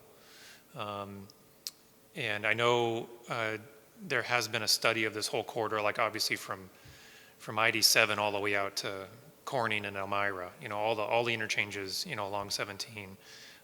It was that Route 17 conversion to I-86 kind of conversation, and I know that's been going on for years. A number of the exits are partial interchanges, which aren't very favorable. Out past Liberty, Livingston Manor, I know there was an interchange redone out there where 17 used to go through the town or through the village. Parksville. That moved out to its own, kind of section of the highway. The interchanges around here, I think there's even some plans around the 208, area for some changes out there. I'm not privy to exactly what those are going to be. That's all. Robert? How many retailers are you entertaining to be in this building? It all depends the size of what the retailers would take, but I would say the concept of internal layout would be more for retailers that are between 500 or 2.5 to 3,000 square foot. Those are mostly the smaller, as he said, he's more familiar with that. Those are the more localized retailers, the giant retailers, as we could call it. They're not probably the candidates for that. So take a floor, there's a lot of common area that goes out when you have a mall between lobbies and hallways and bathrooms. So I don't know the number, but that would be mostly the type of retailers that you would see in there. Thank you. So some comments for the rendering. Are the front where you have the windows in this area, is this going to be, did you say it's cast stone or is this going to be concrete? It would be no, not concrete, but it would be, it's cast, every cast stone is done from concrete. Right. But it's done in a way that I wouldn't call it concrete. It's a cement, how it's done. But it's, what you see today, all culture stone, it's the same material that would be combined to. What our plan in this area, we're not final 100%, especially the windows are not all in place. The internal of the building has to be fully designed in order to put everything in place. When we design such a building, especially when we want to show you, you've asked a lot, let me see how the building looks, and we went through the outside facade. So it's designed to give the concept of it. It will, I would say 95% this is how the building will look, meaning to say there's probably going to be more windows, what you're looking for in that area. Mm-hmm. I would say the material that you're seeing there would be a combination between cast stone, and the upper part may look as a stucco that's going to look like cast stone, but it's going to be a combination. We have looked, on this particular part of the building, we have looked to change it to a culture stone look, the more up-to-date, the smaller stone look. We have a few renderings of that. It did not come out good. Okay. I think This is kind of the overview of the design. Well, I would say that this is very likely that it's going to look like this building. Again, I'm going to say 95%. Okay. We've spent a lot on this, and I believe that this is what you're seeing now. This is how this building is going to look. But we have seriously taken a few notes in the past from you about the stone. We have found a few areas, as I mentioned earlier, the whole facade on the lower sides as well as the back will look the same with a real culture stone, more traditional culture stone look. We have found an area on the right side where there's going to be more culture stone put into, or natural stone looking, whatever it's, as we should call it rather. I was going to say, so I think for me, what I'd be interested ultimately is in the final color rendition. Because one of the things, we've been seeking is for this to kind of blend a little. And so the color, if it's a darker color or a more earth tone color, not necessarily brown, but just something that isn't, and part of this just may frankly even be this particular copy. Because if I look, it's interesting, if I look at your renderings or your simulations on your board, when you look at the bottom, maybe it's supposed to be sort of a, toward dusk, but it isn't as white or bright as the upper level. And so I think, again, in terms of playing with the colors to get the right color that, is attractive for the building and yet may not stand out in terms of a white color. And ultimately, it could be that with the landscaping and with looking at it from the Ninja, maybe you won't even see it because it's screened, but that's kind of one of the things, I reacted to. In terms of your design overall, it's a modern design, but I don't think there's anything in that area that's really so precedent-setting that it can't be modern. It's not like you're in a historic district or near a whole bunch of historic buildings that you want to try and make it look at anything in particular. So, so I look forward to seeing the EIS and the additional information that you submit. In terms of the sidewalk I see in the front of the building, it would be nice to know what the width is, because if we could get some tree installed, almost like you would see street trees in a community where you have them installed up front, a few of them, I think it would soften the building a little bit, especially where you don't have window. So some landscaping of some sort up close to the building if you have a wide sidewalk, if you have enough space. There's some areas that we may look at doing. Yeah, could be strategic. One of the coolest to me buildings, which is similar in Mahwah, if you're in Mahwah, New Jersey, and you're coming off of, what road is it? I used to live back there. I think it's Airmont Road. Ultimately, you go back. There's one building where it's square, but then it has sort of this angle that comes out, and there's a tree growing up through it. So it's just a very cool, modern building. Send me an address, I could go look at it. Yeah, actually.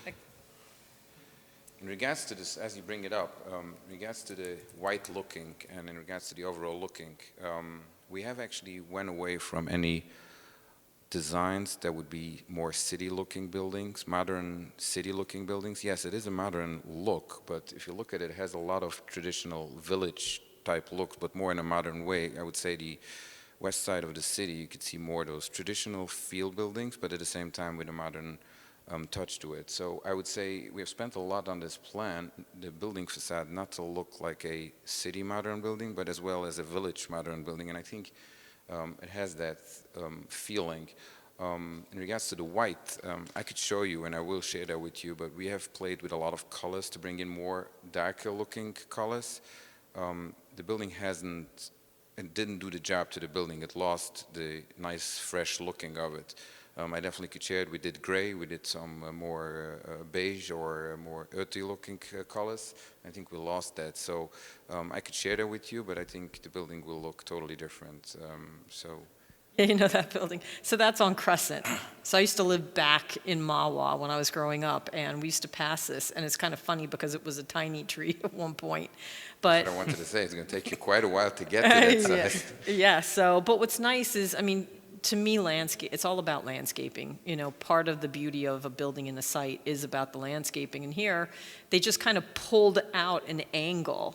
The building is actually at an angle, I think, but then they pulled it out in a line, and you could see how they used, I don't know if it's brick or, I can't tell from here. It's a brick building. Yeah. They have, there you go. I would say that we have created this island for that reason. Yeah, exactly. That's what it reminded me of. It looks now that it has a waterfall. I know the designer has put in a waterfall. I don't think I'm going to put that waterfall. It's not designed for the winter, and I don't like elements that would only work halfway. But we definitely here to, at one point, to discuss. Yeah. I believe this is going to be a sign and a lot of landscaping in this area. So I think, yes, we will look into areas that are wider than 8 feet. I wouldn't do anything less than 8 feet in front of such a building. Right. But if we do have more than 8 feet, we would look in for a small landscaping pad. Yep. I don't know how tall trees would fit into that area. Right. But this island would definitely be something to discuss, and we're going to make sure that the landscaper, we're looking forward for next week getting some landscaping plan for you guys, so the next submission will be in. Great. I'm taking your notes, and I will make sure that though this island should have, I'll remove that waterfall. I'll make sure that it's only left there a sign with some landscaping in there. Yeah. We do have to make sure that the handicap parking pedestrians should be able to walk through there. But Right. other than that, it could take a lot of landscaping. I'm not sure about the tall, but definitely nice landscaping, as you see Right. here. Yeah. Well, maybe put in a tree that in 30, 40 years, it should be tall, but I don't know about the next few years. Well, yeah, because it's going to be there for a long time, and that's why Definitely. you build things, The you next know, generation, beautifully, definitely. right? Pardon So- me, Bonnie. Could you explain to me the center of that building? You know, when I looked through, when it was up on the screen, I see that there seems to be parking inside, or is that in the back? I see parking spaces. I think it's It's a reflection. reflection, yeah. That's why she It's asked a if it's mirrored. reflection on So of the that's parking. glass in the front. Yeah. So Thank you. it's so that's why I asked if it's mirrored, because it's so reflective. I'm wondering if it's It's mirrored. just the rendering But you're that saying does it's a that. rendering, and Yeah, it's going to yeah. be like tinted, so Yeah, you it's won't. tinted. It's not yeah. mirrored, yeah. Because I actually was looking originally, my eyes were thrown. I was like, is there a big stairway Oh, no, no. on the inside? But it's actually a pattern, because it's reflecting the parking spaces. You're talking on the left. Yeah, exactly. I was like, oh, is that an escalator or a initially? But then again, like I said, looking at it, looks It's like a rendering, yeah. Yeah, exactly, exactly. So, so I had a technical question for Ashley. So in the scope, I don't think we included Woodbury as an involved agency, or did we update it to do that? Yes, they weren't originally included, but after the plans were modified and we realized they did need this additional approval, you sent a supplemental Okay, lead agency notice, and they've consented. They did give some comments, I think, back in August. okay. Yeah, I want to make sure, because adopted one I pulled up, but you're saying there was a supplemental one. I was trying to remember.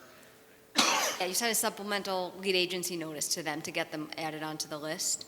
And they were given, I believe AKRF sent a letter at some point explaining the changes to the plans that had to be addressed in the EIS. Okay, okay, I just want to make sure that's addressed. Nininger and Mountain. So one of the things, I noticed with Mountain is, on the one hand, so there's a new light at Mountain and 208. And if you're going southbound, and not sure what's happening northbound, but when you're going southbound, the light was needed because it was difficult for people coming off Mountain to make the left especially, and it was certainly a site for accidents. But right now, the way that it's been constructed, and I don't know if there's additional improvements that are coming down the pike, it's one lane going southbound. And so where you used to have traffic that just flowed southbound, now you have a stop, and people are stopped, and you're getting a big queue. And there's not enough area to go around. So the people who are through, as opposed to people making a left turn to get onto Mountain, is backing up, and you're not Just getting fix through the that. light. Just put new pavement in. Literally did that? Yeah, they must have noticed that there was, or maybe it was I always noticed new planned. pavement. I saw the pavement, but I didn't see markings. There's no markings yet. No. Okay, so my point is that sometimes when we add additional segments to an intersection, the turning lanes, and I'm sure this is going to be examined in the traffic study, but the turning lanes have to make sense so that it doesn't, in fact, now suddenly everybody who made a right at Nininger, right, they could make a right because rights allowed on reds or greens. Now we're going to probably have more people that want to go straight and won't be making the right because now they have the opportunity to. So in terms of backups and cycle lengths for that light, it has to make sense so that we don't get a backup by the police barracks. And that's just, again, that sometimes signalized intersections, they definitely improve safety, they definitely offer advantages, but then another, depending on the leg of the intersection, could create a problem if it's not, and I'm sure you'll look at that, but I just wanted to raise that. So that's the intersection of Nininger and 105 you're talking about? Yes. Using the example of 208 and Mountain. Right. It's this one, right here. Okay. Yeah.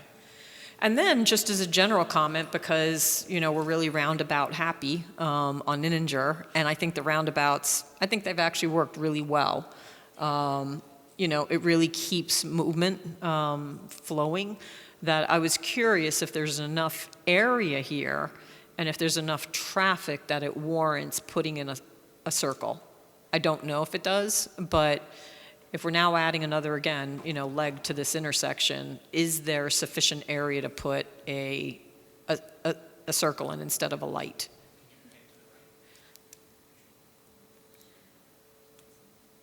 So they've got drainage. I don't know what's going on the other side of the road over here, but On that side, it falls down into wetlands. So if you go back to an aerial view, that whole area, and zoom out some.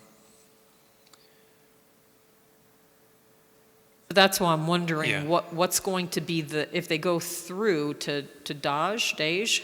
Yep. Dage is over here. Correct. So, if you're going to add a through, where would that happen? Right from your pointer, fairly straight across. Straight across. So they're Yep. going to go through the wetlands. Yep. And that's one of the sticking points. DEC has reached out, and they're trying to get us to narrow the road even by 6 inches. Anything that they can do, anything that we can do to narrow that road to reduce the wetland impacts, that's what they're looking for. Because if you zoom out even more, pretty much that whole block that's all wooded right now is pretty much all wetland. Right. So. So, I wasn't sure what was happening because you have this leg and I don't know what's going on here. And I know there's a drop off, but ultimately, if you're going to build a road through anyway, I'm sure there's going to be grading and filling. So I don't know how much is required for that fourth leg. But again, is there something, just throwing it out there, some kind of roundabout. I don't know if it's feasible.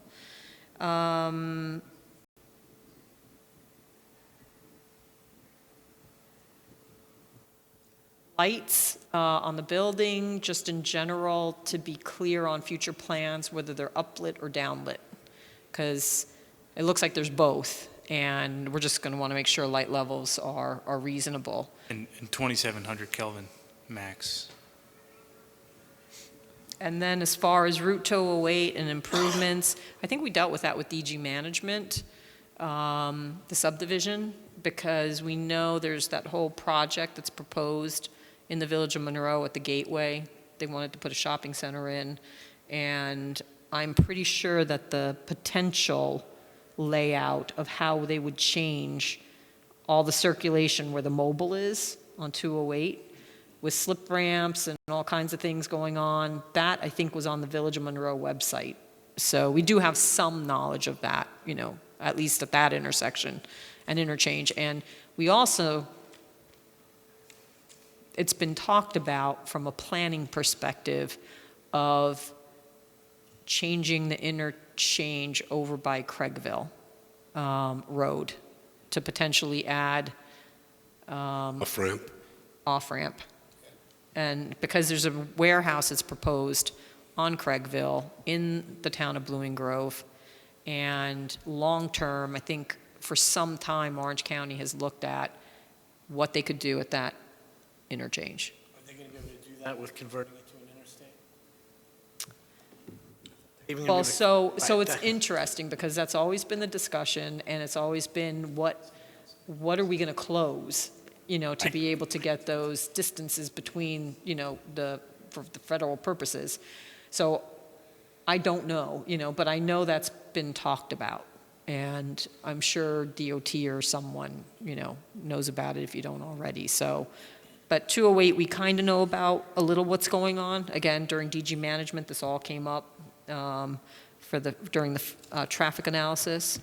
And then I would just add, again, down by Craigville, I think there have been long-term plans for that area. And those are my comments for now. Anybody else want to add some more? No? Yes. I have two more things, I'm sorry. And Mr. Grossi, I think these are kind of suggestions for you, but in just thinking about, again, the possibility of the hotel portion of the unit and forgetting what the layout is around the back there, if there's an opportunity there, or perhaps out front, or in both spots, for small outdoor public spaces, I think, again, that's going to really add for your facility. If you have people staying in a hotel situation, having an opportunity for them to get outside the building a little bit, particularly in the nicer weather, and enjoy that. You have some really nice grounds, and I think you're looking for every opportunity to give people a reason to come to this center, and that just supports that. I'm not sure, I don't want to stress that it's not definite that it's going to be an hotel, but I could tell you that if there is an hotel, there's plans to have that whole banked parking area for a walking trail and nice. some nice natural landscape features, if there will be an hotel. We did add, reminding Barney, on this left side of the building where we eliminated that dead-end parking right in front of the, right here. This is now a nice pedestrian landscaped walking area for people. So it used to be a parking. She didn't like that parking coming here without an exit. So we exchanged that. This is green, now a nice slope. And we all know that. And this was exchanged for a 30-foot by the full length of the building, nice walking area with some landscape features in there too. I like those details. So I was listening to local radio. The county planning commissioner was on. He was talking about a program called CPACE, which stands for Commercial Property Assessed Clean Energy Program. And on the radio, he was kind of talking about solar, the opportunity for solar on top of warehouse, other large buildings, that kind of thing. But really, so I had an opportunity to speak to the planning commissioner, and it's a New York State Local Development Corp program that provides financing for not only that kind of thing, but all kinds of energy efficient, environmentally friendly things that not only support the vision that the governor is talking about, but also ultimately should help reduce your operating costs for the building by having these more efficient things. We rarely get a facility this size in front of this board, but when I was listening to the commissioner on the radio, I immediately thought of your project. I mentioned it to him, and he felt that, there might be opportunities for them to help. You improve things that they do with HVAC and different things. Again, Vince, you're going to know more about this than I do. But I was very intrigued that there was an opportunity here to help your building be both more environmentally friendly and more cost efficient for you. We are required by the DEIS, and Vince is going to have a lot of explanations on that, what was done in order to accommodate that to the best. Solar, there's a lot of things that could be done on certain buildings. Definitely that this building will be done most up-to-date environmentally for whatever is going to be affordable and making sense as both for environmental, for the public as well as for the owners. But it just has to be a balance, and that's what we are weighing and working on it as we design I'd encourage you to look into this with the county and the planning commission. Definitely. And if there's an opportunity for them to help you with your project, definitely we will. I thought it was a good thing to mention. Yes. I feel like there was one more thing, but I don't remember what it is. I'm going to build on what you said about energy efficiency, because for those of you that have been down to Paramus Park, another of my old stomping grounds, what I like about what they've done there is they have the canopies for the solar. Well, I've seen parking lot, right? Yeah, and I'm not sure if I got the right. Chick-fil-A is. That Chick-fil-A has been there since I was a child. Oh, really? Yes, and no one knew about it. Oh, sorry, I'm in the wrong. Isn't it on the east side of? No, I was in the wrong spot. Yeah, solar is something that every owner wants to look at for both environmental as well as savings, but it's very costly still, and with government's help, it's still almost a lot of places impossible to do them. We do look in at every project. I also build warehousing, and everybody jumps on warehousing. You're building a 500,000 square foot. Why don't you put solar? We're there, but we're not fully there to be able to afford it. So I wouldn't commit that it will be, but we'll definitely look into it. But we are heading in that direction. So definitely we do. When we get the planning comment letter back, it will be in there. It's been Oh, in okay. every project that I received one in probably the past 4 months. Glad to hear that. Yep. Yeah. Oh, okay, I know what you're talking about. Oh, right there. Oh, I saw that in another mall in Jersey, too, in Cliffside Park or something. Is it possible it's new enough that it's not showing? Yeah, they're 2 Probably an years old late. picture. Oh, got you, okay. I don't know, I thought I saw an image, there it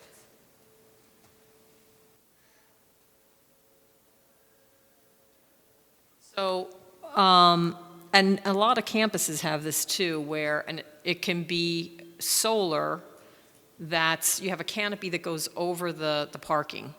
And not necessarily that we want it all there, but it provides shade and it provides solar. So it's actually, a lot of people like to park under it, especially during the summer.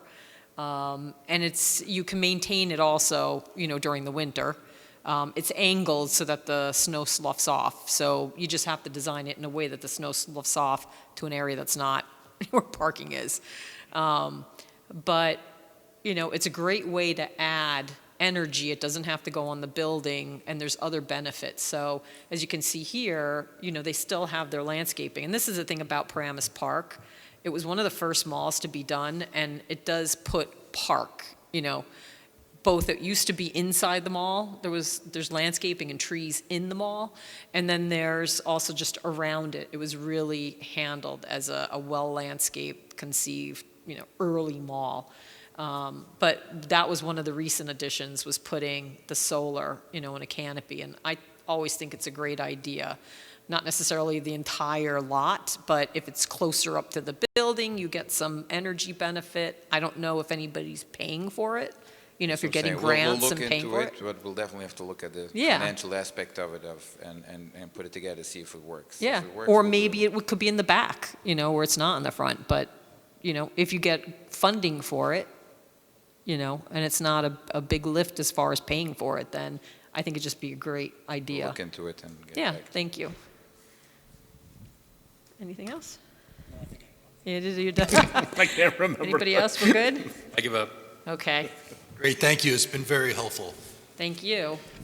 And we look forward to seeing the DEIS soon. And I'm glad that hopefully the traffic elements of this are getting resolved in advance for the completion of review. All right, thank you, gentlemen.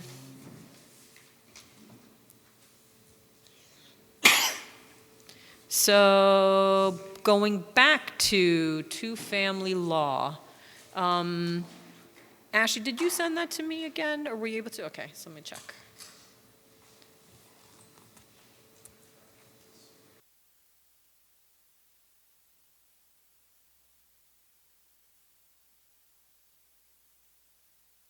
So we've been asked to opine on this amendment. It's something that's required, I believe, by our zoning, that it's referred to us for review. And so this is the proposal. And I can say, and you could see that in the local law, it specifically calls out the comprehensive plan update.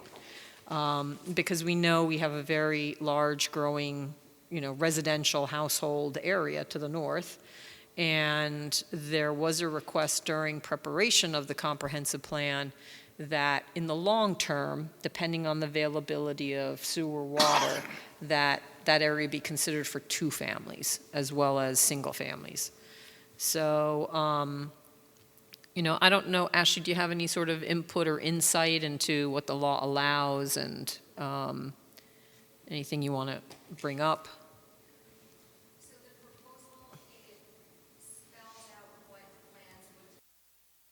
Sorry, should know by now. It spells out what lands would be subject to this overlay district, all residentially zoned land in Orange County Sewer District 1 that's north of Route 17, all lands north of County Route 44. There's quite a few just categories of describing the area that it would apply to. It does require it's a special use and would require site plan approval from the planning board. So there are specific criteria that an applicant would have to meet and come before this board for the proposed two-family. So I think key in terms of the zoning changes are that in this area that right now allows single-family detached, it would allow two-family detached units. The minimum lot area would be the smaller of 2 times the minimum lot area for a single-family dwelling in the underlying zoning district, or 1.25 acres. As far as I know, the net lot area still applies. I don't think if I saw anything that excluded that, so that still has to take into consideration environmental constraints. And the maximum lot coverage actually goes down because there's an understanding that there's shared resources, shared driveways. So in theory, and the building footprint actually may be smaller depending on how it's arranged. So you get some lot coverage savings. And at 1.25 acres, 2 dwellings, split that in half, that's what the density is, because it's 2 dwellings on 1.25 acres. So if it were 1 acre, it's actually a little bit of an increase density out there. So with that, I'll ask, does anybody have any comments they want to offer as far as a recommendation back to the town board? And I'll start with Nick. Nope, nothing. Jeff? You use the word opine, and I love to opine. I had a chance to take a look at the proposed law. So my first comment is just, I do feel that the town needs more options, situationally at least, for some housing diversity, and I'm happy that they're considering this option in this area of the town. Looking at the zoning map, so it looks like the lands under discussion for the overlay include lots that some are in the RR1 zone, which is a 1 acre piece of property, SR20, which is 20,000 square feet, a little bit less than a half acre, and it looks like some properties in OSR, which are currently 3 acre. All of the lands that are north of 17 that are LI or HI are excluded from the overlay. With that in mind, of the size of the lots that the overlay would include, so the lot area either 2 times the minimum for single family or 1.25 acres. So I guess what I'm wondering is, well, that works well on the properties that are RR1 or SR20, but on the properties that are OSR and are currently require 3 acres, would they be able to go down to 1.25 acres? That's what it sounds like the way the law is The written. lesser of. Right, it's the lesser of. Keep in mind it's net. Right. So on those lots, that's significant. So there doesn't seem to be a lot of OSR lots that are under consideration for this, but I guess along Seven Springs, there are a number, and maybe at the end of Cliff Court. I was reading the provisions for wastewater, the driveways, the woodland coverage. Those all seem good to me. I'm happy that it's going to require a special use permit for this, and that both the site plan and special use permit will have to come before the planning board. I think that's a good provision. And just kind of as a separate note, I was looking at so our official zoning map is from November 2017 and does not take into consideration the lands at the 56 acres that was annexed into Palm Tree. So when you're looking at that section of the town, you're still seeing lands that are part of our zone that really aren't part of our town anymore and aren't zoned that way. So it's a little unclear when you're looking at that to know what's town of Monroe and what's Palm Tree. And if appropriate, it may be time to update that map just to take those boundary changes into consideration and get those off the town of Monroe zoning map. I don't think that's the first time I brought that up, but I'm going to say it again. Yeah, I know, having worked on this at the Right. time, it was literally in flux, because I think that the annexation had happened, but there may have been lawsuits. So there's this big, long caveat and description at the bottom of the map that said for certain parcels to incorporate same, create a town of Palm Tree, Well, yeah. et cetera. So, point taken, at We- this point, we if weren't they're at going. We weren't at the if- final agreement Right. for the separation of So Palm if- Tree from the town of Monroe, so the map couldn't have anticipated those 56 acres at that time. Right, but at this point, But since they're now going to now update it's a the map reality. anyway, you might as well, take out those areas that are no longer part of the town of Monroe, and then make whatever changes are needed. Pat, any comments? I have no comments. Robert? So, Bonnie, if I may, I just Yep, have Sean. some language changes that I could forward to, I assume Ashley will write a letter back to the town board with regards to the wastewater. So just so everybody's aware, the code requires the lot to be within the sewer district.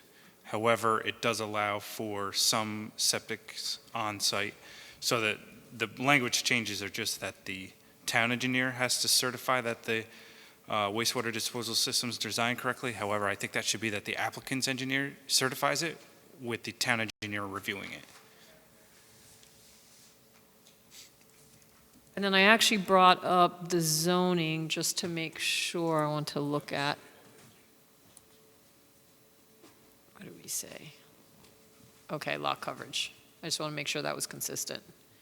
So I would, my comment would just simply be, this was anticipated by the comprehensive plan update. The town board has evaluated and they've decided to allow this to happen.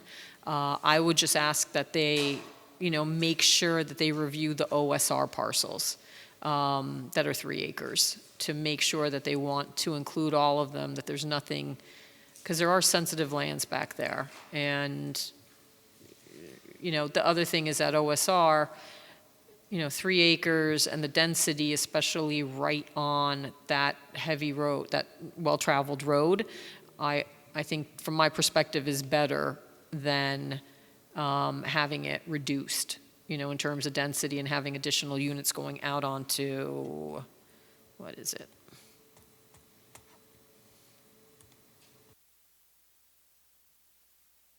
So I guess where Seven Springs eventually turns into Mountain, that one. I'm not concerned as much about this Seven Springs. I don't think that is, at least now, as heavily traveled as this direction.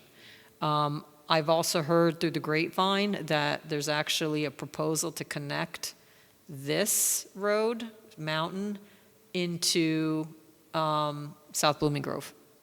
And I'm not sure exactly where. So, if that's the case, I just expect this will be even more heavily traveled.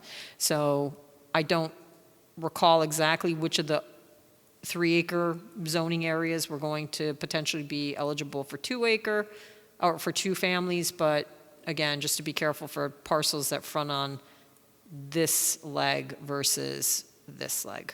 That would be my comment. What's the name, is that the ones that front on Seven Springs Mountain versus? Seven Springs, yeah. I don't know where it becomes Mountain and where it continues as Seven Springs. It's a little confusing because this is Seven Springs, this is Seven Springs, this is Seven Springs Mountain, but then eventually it becomes Mountain. Probably when it enters South Blooming Grove or something, so. But I would say that be careful of the portion, that Seven Springs Mountain Road that goes out to 208. To 208, that piece of it.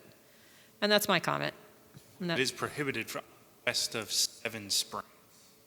Okay, on the west. At Seven Springs Mountain. I thought it was within 300 feet of Seven Springs on either side. Is that the way I'm reading? It includes all lands with Seven Springs Road. At Seven, Seven Springs would be the lesser not Seven traveled. Springs Right. Mountain. I'm sorry, yeah, besides that 300 foot, right. Right. I did notice too, there's one SBL 1126, when I looked it up on the county tax map, I think it should be 1126.1. Yeah, I was having trouble locating those parcels myself, the way the map is over there. I don't know if that's an error on the county, if the county's not up to date, or if, It would have been handy to have a nice sketch map of exactly where they were proposing the overlay to look at, instead of That might be a comment. going, Before it gets adopted, Right. it'd be nice to see a map. in the future, when Yes. considering overlays, we'd love to see a sketch map of where that's going to be affected, as opposed to going to Google Maps and trying to reckon it Figure out. ourselves. Yeah, let's see here for a minute. Where are we? So, yeah, I think when they say Seven Springs, to be clear what they mean, which Seven Springs. And then, let's see, which parcel were you? 1/120. You see where 26 is over here? Yeah, at the end of Cliff. Here? 26 and 28, which is, yeah.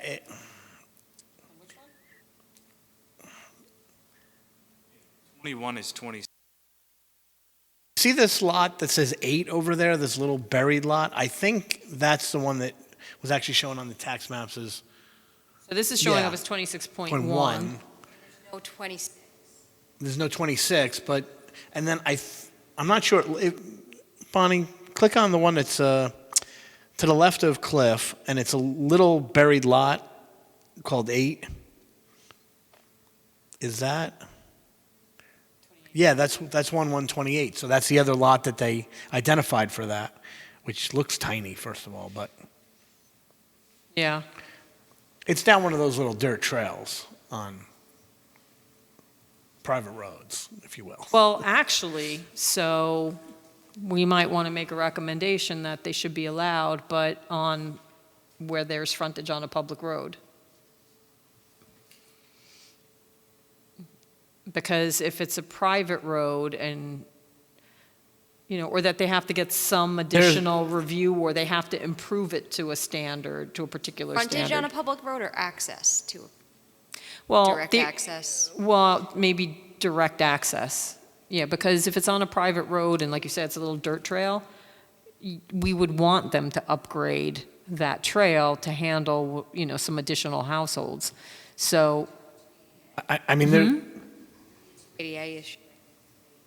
yeah, well, maybe we should mention that it's going to be a 280A issue. there's a lot of housing that's up little dirt private roads off Well, of that. Yeah, because if you look I at mean, it is what it is. if you look at this, right, this little lot in here, Yeah. I mean, it's showing up as a lot, but it was probably intended to be a right-of-way. It looks like, right, a paper road. Yeah. And so instead, because that wasn't improved, I suspect that what happened is they put in that other little dirt road instead to get access. So this one looks like it's serving, right? There's already a house on 8 or something, and then 12. What's on 8?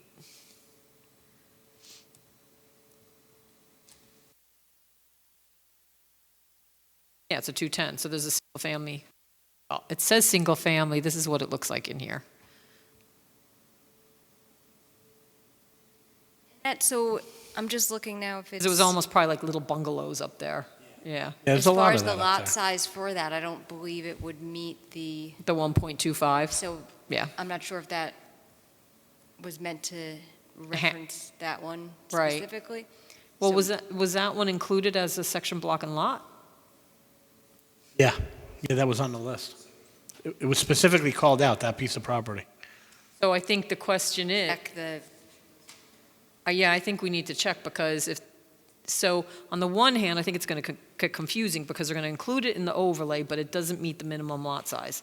So if it's included, why include it in the overlay? If it's not Unless gonna meet against it? all appearances, it does meet the minimum, but Or unless they intend to somehow in the future merge it with something else. That could be too. Lot line change bigger. Yeah, maybe it gets expanded in a direction where it's included with another part of the lot, but let's raise it as a comment for them. I was thinking, so the next town board meeting is in February. I could prepare comments based on your discussions tonight for you to consider on Tuesday. And that way, if you have anything to add or you want to change.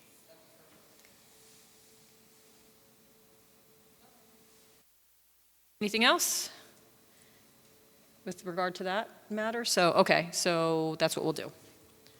And let's get back to our agenda.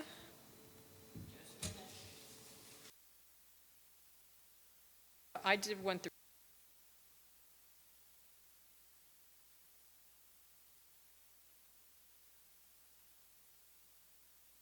Thank you, Ashley, and Sean, you don't have to stick around. Have a good one. We'll see you Tuesday. All right, so there's one that was from April that I think we have everybody here. Which, let's see here.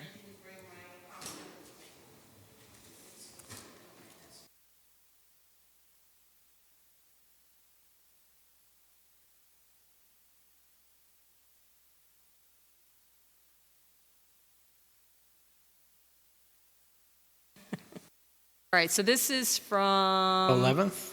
April 11th, It's sorry. 2009. No, that's not it. I thought that was just done. Hang on. Sorry.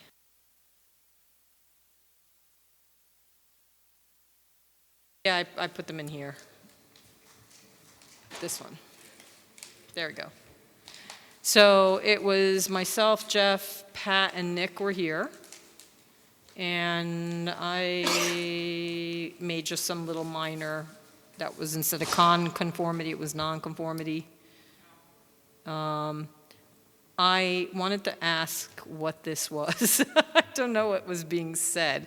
There is a gas environmental SCA Region 3 River Road, 2.7 acres owned by Waste Management.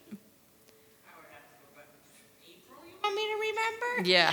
You don't I'm remember? sorry. So no, if you would just go back and check that line, I don't know what he was trying to say. Region 3 is DEC. It may be like a brownfield site or a remediated site. That's what I'm guessing. Who's saying this? John Locke, it looks like. Because we were talking about monitoring wells. He said there was one, but he thought maybe it wasn't there anymore. And the monitoring wells, I think, was because of some site that was contaminated.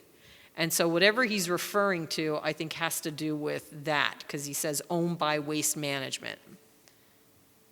Okay?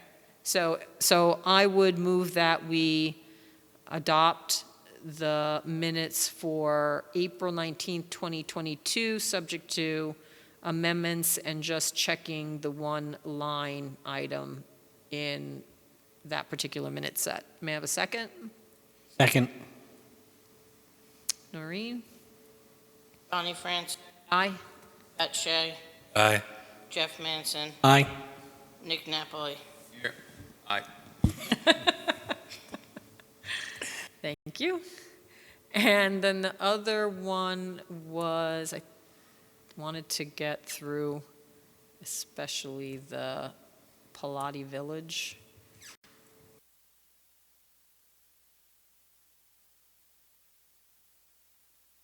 So, no, I guess this is a question for Ashley, maybe we can find out, but do we need to specifically in our minutes say that he's sitting in for? Okay. Yeah, I think she mentioned it after the fact. Yeah, so, To announce who they're sitting in for. right, so if we just, he's alternate one, I think, because Lewis is alternate two.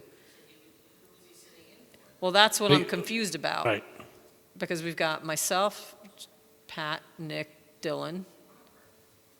Robert's an alternate, but then there were 1, 2, 3, August 4. 11th? Unless was this when we were still dealing with 7 and not 5? No, because once they got approved, we were 5 with 2 alternates. So then, I think they were, at one point, we were calling them all in, and then then they he, were part of the roll call, and then we took them out. it's possible he should then be Just also, listed also present, but not alternates. alternate present. Because if there were 5 of us here, then, Right, he And he wasn't in up, fact- serving. he's and- probably not up on the dais. He's Right, and probably then- sitting here. and then any motions, Take him out of motions. yeah, we'll have to take them out of any motions, thank you. Well, how do you handle that in the minutes for the ZBA? Because with the alternates. Alternate doesn't sit at the table until, No, but I mean, as far as listing them in the minutes, are you listing them as present at the thing, and are you listing them as, no, because Members? I think he's been sitting as an alternate, so I haven't had to worry about it. right, because you We haven't, hadn't because you had haven't them- had, Right, in a while, so Yeah, I that's true. don't remember the answer to that. He So- sat his last 2 meetings, so So we'll, I'll fix that. yeah, so the one area I had a question was, so I just have various changes, because you have non-for-profit, it's either nonprofit or not-for-profit. And that's minor. page? Yeah, I'm going to send you this page, but if the sisters are not going to be around in 50 years, I don't know what that is, liaisized all their boards? yeah, so, Well, Laicized? all the boards are lay people. They're not, Okay, so is there a better, like, That's what? the big word that he used, and I It's- had to actually look it up because it's- I didn't. Is that it's the spelled right correctly? word, I just don't know how it's spelled. I had to but- look it up because I Yeah. had no idea. Let's see, let's look it up real quick. I believe I Googled it like 3 times because it was like, what? I'm like, I don't know what I'm looking up anymore. Yeah, that's right. Okay, so that's correct. Well, thank you, Noreen. I didn't know what that was. I didn't know what that was. You don't run into that word every So day. ignore that one. And I think the others were just typos. And Coffee not- Road, not Coffee Road. Oh, I like coffee. No, I don't, but I will fix it. Okay? So again, I would make the motion that we approve the November 15th, 2022 minutes, subject to the revisions noted. May I have a second? Second. Noreen? No, that was Nick. Pat's throwing his voice. Here. Nick's throwing his voice. Pat Shea, Aye. Bonnie Franson, Aye. Jeff Manson, Aye. Nick Napoli. Aye. Okay, and then we could hit some more at our next meeting. And do we have any for December? No, we don't because vacation and holiday, I didn't get them done, and I will hopefully have them done. Okay. All right, so we'll see how many we get through. All right, is that anything else we need to bring up this evening? Just a quick topic at the end. So as of January 30th, our dear friend, the northern long-eared bat, is going from threatened to endangered. And only kind of bring it up because it comes up on so many projects and that now that it's under endangered status, it's just that much more important that we're paying attention to that and doing what needs to get done to protect that species. It's not development that's got the bat endangered. There's a disease, white nose disease, but in the population counts in when they're hibernating are down between 97 and 100%.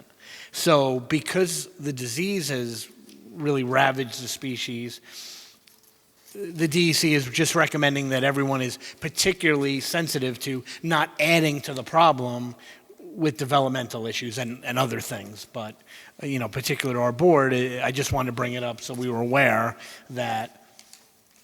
Yeah, I mean, it's hard because they will submit a letter to us when we send it to them for a project as big as a Monroe Commons or a project as big as a Henry Farm, and they don't say you need to evaluate whether the northern long-eared bat is actually inhabiting this site. They'll just say, don't cut between. So if every project is don't cut between these time periods, is there any land left, at some point? Now, the reality is we're blessed with a lot of state parkland near us, that can't be touched.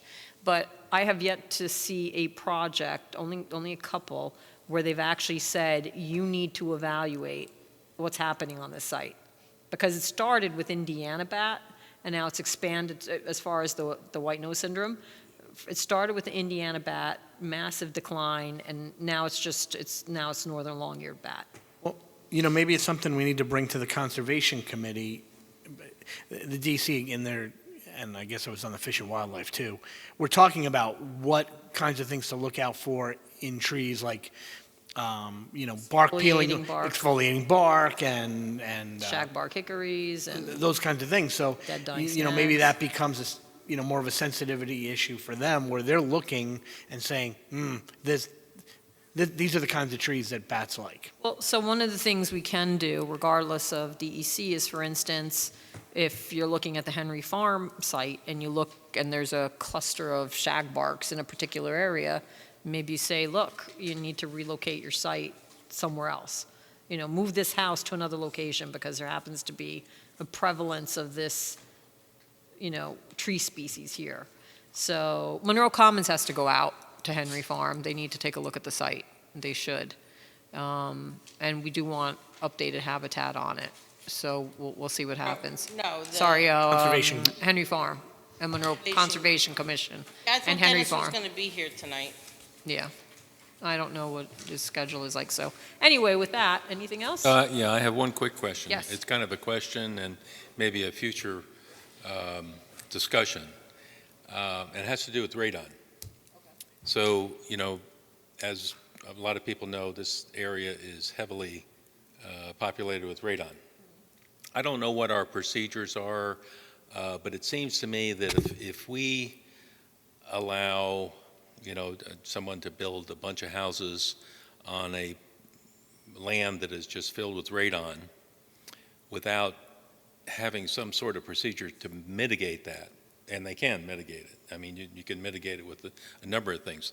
But I don't think it should be left up to the homeowner necessarily. I think that it should be, if the property should be tested by the developer to see if it is heavily radon, a lot of shale or whatever. And then it should be disclosed to anyone that buys it. And it should be, I think it should be part of the building thing to mitigate that radon. So maybe we can ask Sean to give us some basics and some information on radon and what is typical. I mean, my basement, I'm in the village. I'm right by the ponds. I'm not by bedrock, and I have radon. Yeah. And I have to vent it because it's high enough. I leave the windows open downstairs, but I in have the the basement. same situation. Yeah. And the thing is, we've been there for 110 years. Yeah. And, You look good. my mom, had cancer. Yeah. Well, I take vitamins. Vitamins and wine. But it was interesting because as I went through, again, the Pallotti Village, I think someone on Hawkhurst Road said, I have uranium.